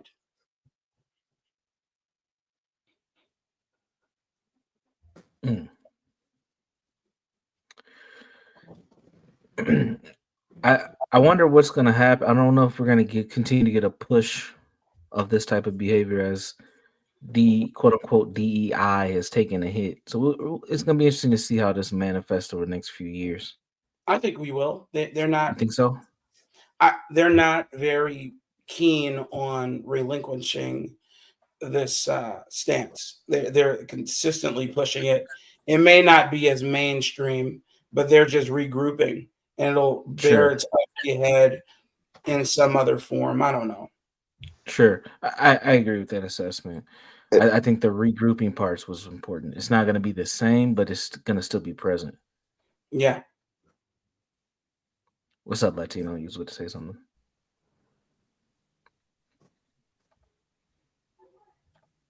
Oh, Was what is Latino it? saying something? And No, why it's does this Latino. matter to this panel? No, I I'm know. just saying it never matters until it hits home. Always. And there was a recent decision, and this is kind of an aside. It harkens back to a conversation that was being had about violence. You saw that big fat dude on the go-kart Yeah. trying to destroy that vehicle. There was a 7-2 decision by the Supreme Court recently that was basically said that violence didn't have to be overt, in a sense, saying you didn't have to be the trigger man. And the precedent was set because of a 2017-2018 case where some Italian crime family, one of their bosses was put in prison because he tried to get Crips to kill one of their lackeys who was double dipping, as it were. And he was given 25 years, 300 months, so about 25 years in prison. And 5 of those years came from what was it? The over I can't remember the decision made. There was a decision about violence, basically stipulating that you didn't have to be the person to commit the violence. He was saying, I did not attempt to kill anybody because I didn't have the weapon. I was not trying to kill anybody, but it went all the way up to the Supreme Court.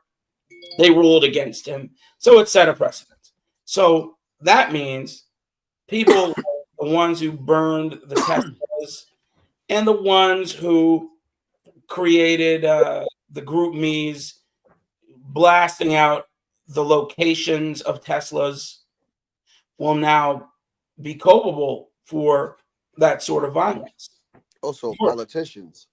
Yeah, I mean, you could say politicians. They'll find their way. Somebody like I don't know, Jasmine Crockett, should I say? Yeah, yes, Juan knows exactly what I'm talking about. Juan, yes, there was an affirmative finding, but it didn't matter because he ordered the hit. And I'm just saying this solidifies it. This Supreme Court decision solidifies it. So I'm saying just get ready for people to use this precedence liberally. So Yellow Breezy is fucked. Little Dirk is fucked. Well, Yellow Beezy is a, first of all, it's kind of the same thing though, right? Like, I mean, they sending it somebody else. Yellow Beezy is a, I don't even understand why people even regard that man as in. Never mind. Really quick before we continue, I'm gonna let you two hold the panel down. I'm gonna drop in the back until John comes back, just to let people up, so you two can hold it down. Okay, man, no worries. Yeah, Yellow Beezy is crazy.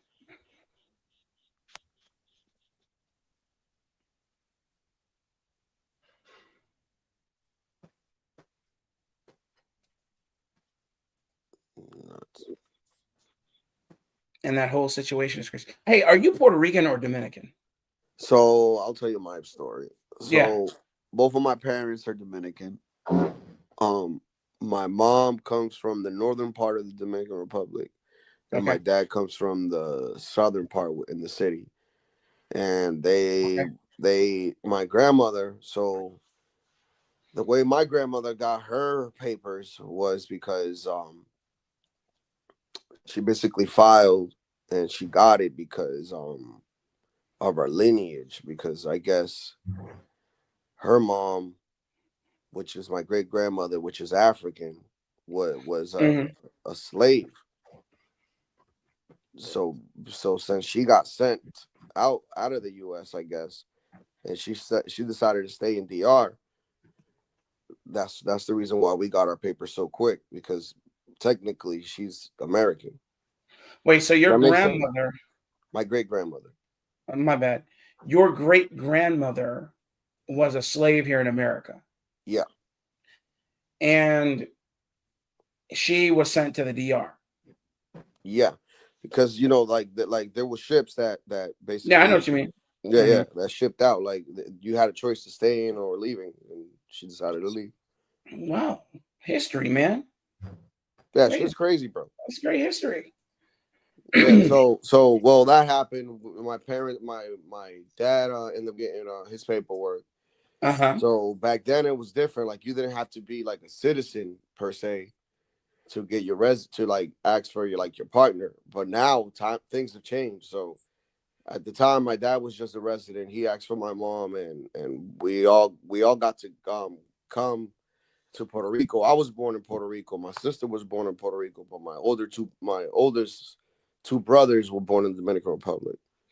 So I actually got to meet my oldest brother when he was 8, and my other one when he was 6. Well, what is the age difference? How old are you? I was 3.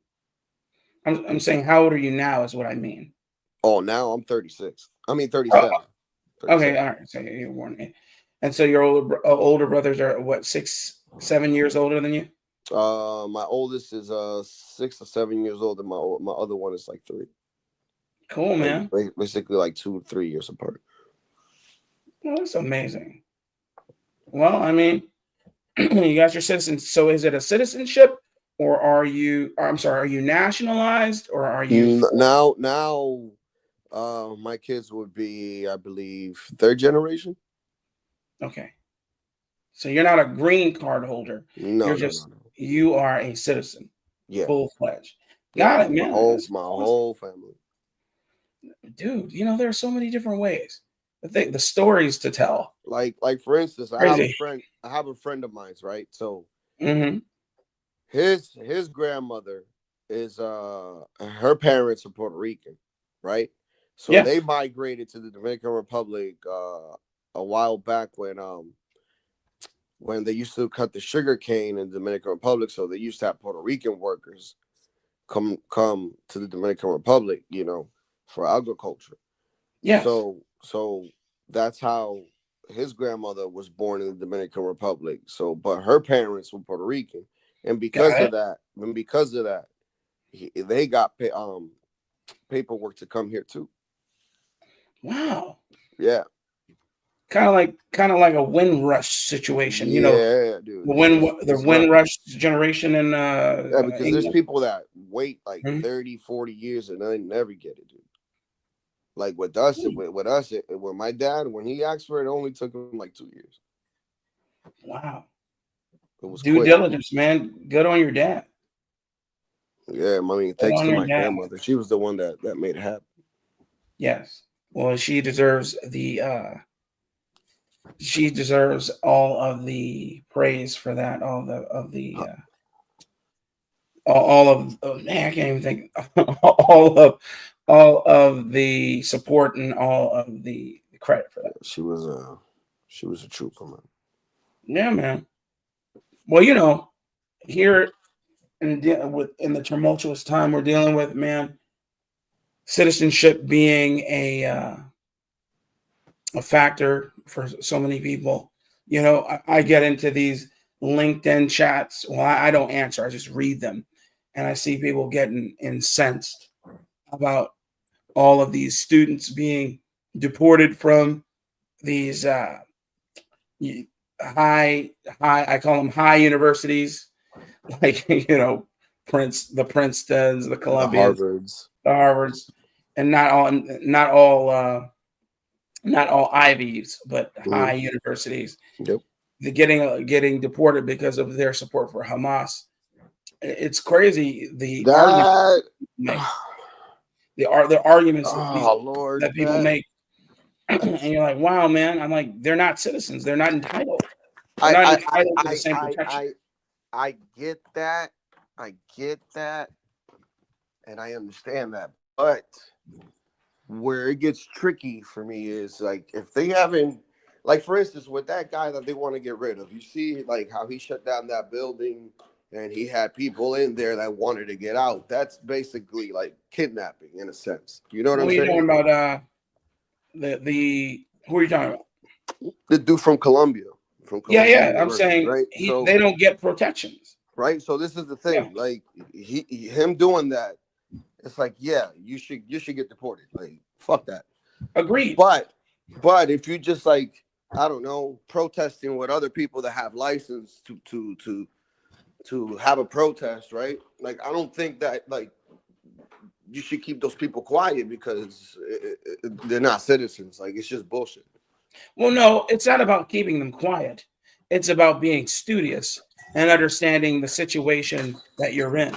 You don't get to do whatever you want. You're not a citizen. If you're a guest here, unless you have diplomatic immunity, in which we couldn't prosecute you, but we can deport you to your country of origin. If you don't have, somebody has some background noise. If you're not a citizen here, you're not entitled. If you're not a citizen here, you're not necessarily entitled to the First Amendment wholly because you don't have citizenship here. You're here as a guest. And the State Department ultimately makes that decision. Okay, yeah, well, hey, you flew a little bit too close to the sun, son. So we're gonna have to get rid of you. Period. And people keep talking about the legality. Go ahead. I was going to say the same thing applies for people that are applying for their permanent residence. A lot of people don't realize that.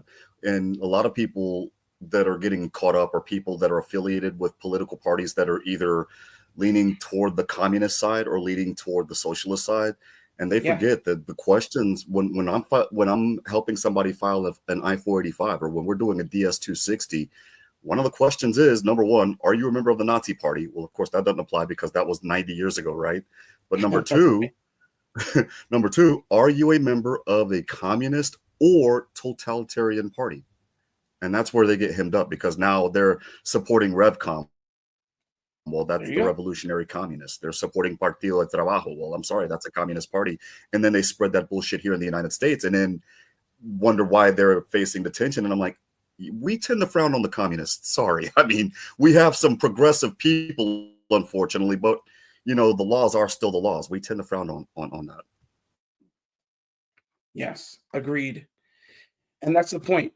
The point is very simply, you're not entitled.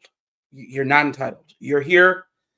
You're a guest. You're not entitled. And it would be the same if I were to go to any of their countries, which I've been, and started talking flagrantly. In Germany, man, you understand how Americans have it in Germany. You can be sued, you can be thrown in jail just for questioning rules in Germany. Yeah, England is getting like that too. Mexico, believe it or not, has a similar article in their constitution where if you're a foreigner and you do something that's contrary to Mexico or the Mexican people, they can throw you out as well at will, and you have no court, you have no due process, and they can ban you. It's a lifetime ban. Yeah, America is just the big dog on the block, and so everybody wants to utilize the morality angle or due process angle with America. I'm like, but you are receiving due process. The due process is predicated on our laws. If you're here in our country, you have to follow our laws. And if we interpret your actions, the powers that be, interpret your actions as being against our interests, well, guess what? You just bought yourself a one-way ticket back home where you can do that. Yep. Real quick, where I have a problem. Real quick, where I have a problem is with the SECOT system. Sending people to SECOT and not necessarily sending them, because if you're confirmed and you have an MS-13 tattoo on your forehead, bye, go. Yeah, bro. I'm not doing it because I feel sorry for them, but there's a case that I'm paying close attention to right now where we actually deported a U.S. citizen, and he's over there right now. And so my question is, for the sake of my boss and for the sake of other immigration attorneys or attorneys in general, what is the scope of due process? And that has not been answered, unfortunately. Damn. Yeah, and that is unfortunate. And this is just my sentiment, how I see it. He's an MS-13, but he's a citizen, so then he is our problem, and we need to deal with him here in America because he's a citizen. Whereas if he were not a citizen, well, then it would be cut and dry. You got to go. So I'm not a zealot for anybody in office, but I do believe that I do believe in the right to citizenship, those who are citizens here in America. And if you break our laws, then you got to deal with it. Yeah. Well, this guy's not MS-13. To be clear, I was just simply using an MS-13 member as an example, so that people are not, so that people don't say, "Well, Juan's a bleeding heart guy." No, I'm not a bleeding heart guy. If you are not from this country and you're a member of a gang or you're a member of a cartel, I mean, I do live in South Texas. Then bye. Yeah. I don't want you here. Yeah, you got to go. Juan, yeah, you got to get the hell out of here. Juan. However, if you are a citizen, what is the extent of due process that you have so that you can prove that, yes, you're supposed to stay here in the United States and not end up 1,500 miles south of here? Juan, my question would be, when they grab this guy, like, what is it that these people do? They just put him on planes and send him? Well, they can't now. It's blocked. They can't send them anywhere now. They're completely blocked. You can only detain. Because this is by a lower court. There was a TRO by a lower court that was denied, and then they filed an emergency stay of the denial. So these guys aren't going anywhere for now. I mean, this is the reason why shit like this is happening. I mean, if you go back to when Obama was president, when shit was done properly, I mean, I'm not trying to give Obama too much props here, but when he was president, shit was done properly. People were held, people were processed, and then they were deported. It usually is like and you were just detained here, and that's it. It usually if it is was like determined. Go ahead. And if it was determined, if they made a claim that they were a U.S. citizen, they look at it. They looked at it and they looked at it. They had either a 309 hearing in the immigration court, or they went straight to the federal courts here in South Texas. And if you were determined to be a U.S. citizen, the judge would tell you've been a citizen since such and such a time. Good luck, and you get to face our prison system. I mean, look. Exactly. Look, there's simple. Listen, there's simple ways of proving that you're a citizen, right? If the government can't find this information, then you yourself as a person that's trying to provide for your innocence, right? You should have documentation, and these documentations that you should have. If you were born in the U.S., you should have a birth certificate. That's one. Two, you should have a social security, and three, you should have at least a passport, man. Something saying or That can specifying that adjudicate you are a your citizen. citizenship. Well, Like, the thing is it gets it's just ridiculous that people don't have this type of shit, and I have all three.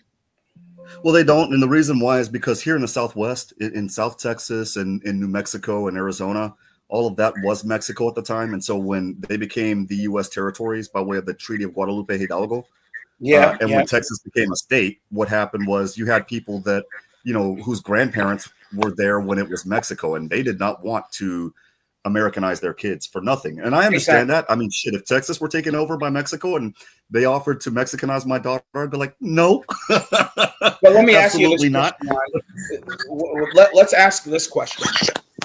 In the scope of things, how many people do you think that is?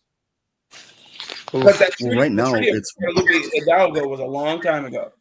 So how many people do you think that affected currently in this day and age? It's still affecting people. When I was on the other channel, Blacks, and I was doing my day drinking in front of you guys because we celebrated a win, an appellate win.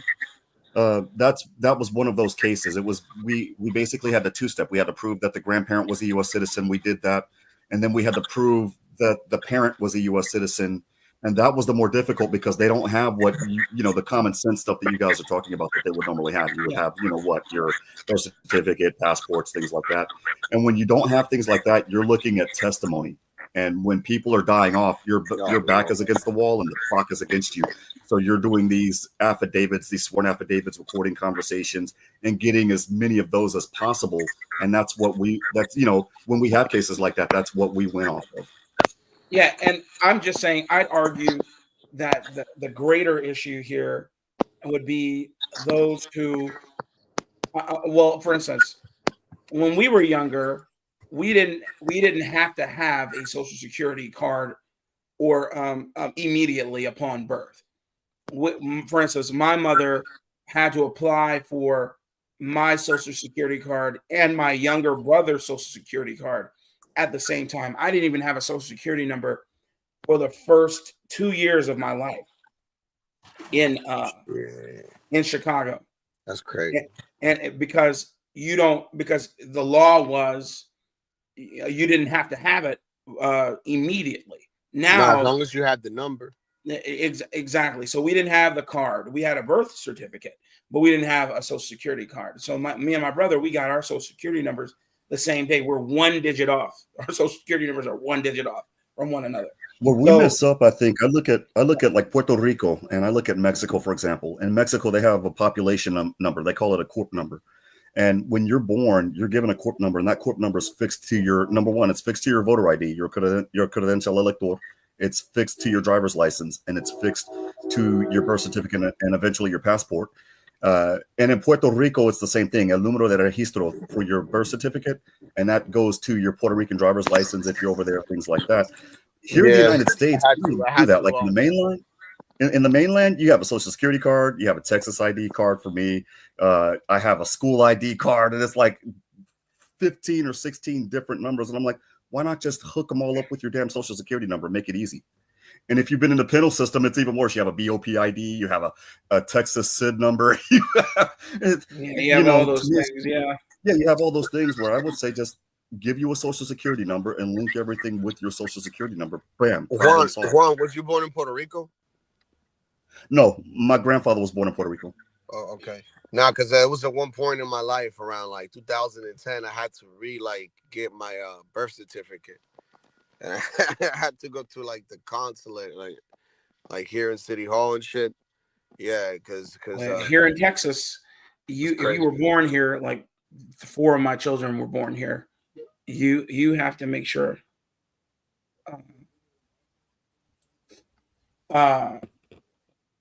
You have to be you have to be a citizen. No, I'm sorry. Give me 1 second. Yeah, but that's crazy, Juan, about that citizen getting deported. Like, what was the reasoning, if you could say, if you could tell? Oh, Juan's not even on here anymore.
Are you gentlemen all done talking? I don't know what happened. I stepped away. I had to step away for a moment. I had to. Oh, okay. Okay. You had a phone call? Yeah. No, I was just saying, if you were born here in Texas, you can't. You can. There's only a certain amount of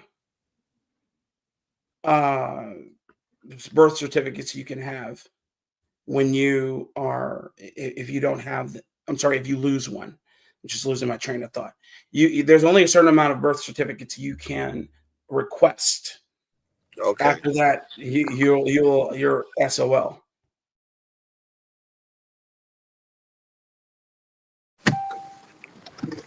Nah, but there was a time in Puerto Rico I had to, like, not in Puerto Rico, but here I had to re-get one since I was born in Puerto Rico because they were issuing new birth certificates to each Puerto Rican because the Dominicans be migrating over there, and like they use the paperwork and shit.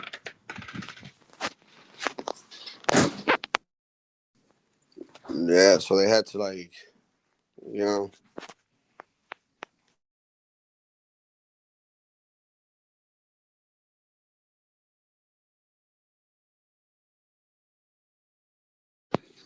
Yeah, countries do business their own way, and even and the point here is it's crazy that everyone else wants to do it their own way, and America is scrutinized ad nauseum for doing it theirs.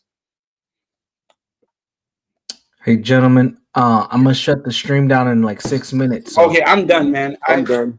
I'll see you. I'll roll out. Appreciate you having me up. I didn't know if it was still on or no. No, it's all good. I don't know where John went, so he's been gone for quite some time, and he was leading the stream, so I'll just shut it down because I'm gonna have to get busy on some other things real quick. But always appreciate you up on the panel, Blacks, man. All right, you as well, man. Appreciate you. Absolutely. Take care, sir. Salute to Latinos for Trump for coming up and sharing. Stanley for coming up and sharing. All of you in the chat. Phoenix Fish, Kimberly, and Carter. Juan for coming up on panel. Rashu, salute. It's been a minute. Hope you're doing well, sir. Black Manta, hope you're doing well. Hope you got some rest, man. You fell asleep on us last night. Black Manta, what's up? Let's see who else we had. Calvin, salute to you. Thanks for coming by today. Who else we got in the chat? We had Kimmy Cakes up here. Kimmy Cakes giving us the visuals. Salute to Brown Man, Alex Moore. Who else? Just scroll. Black. Oh, the broke genius. Salute to you. You got to come back up on panel, man. You got a lot of good perspective. It'd be good to have you up on panel as we keep this thing rolling. Tropes. Salute. Virgo. Salute. The panelverse. Salute. Who else am I missing here? Free Zone. Salute. Tyrone for calling in earlier. Salute. Everybody, man, just keep supporting the channel. This is Universal Jones. Glad to be a part of the team now. And we're going to keep some good content rolling. I'm sure somebody will be streaming at some point in the day. So just keep your eyes open. If you have not subscribed to the channel, please subscribe now. Hit that notification button so that you'll know when folks go live. Not quite 24-hour streams, but streaming pretty much every day. So if you enjoy the content here, make sure you come by and support the channel. So I'm going to close this thing out. Everybody take care of yourselves. Be safe, be well, and be constructive. And we'll talk to you again soon. Peace.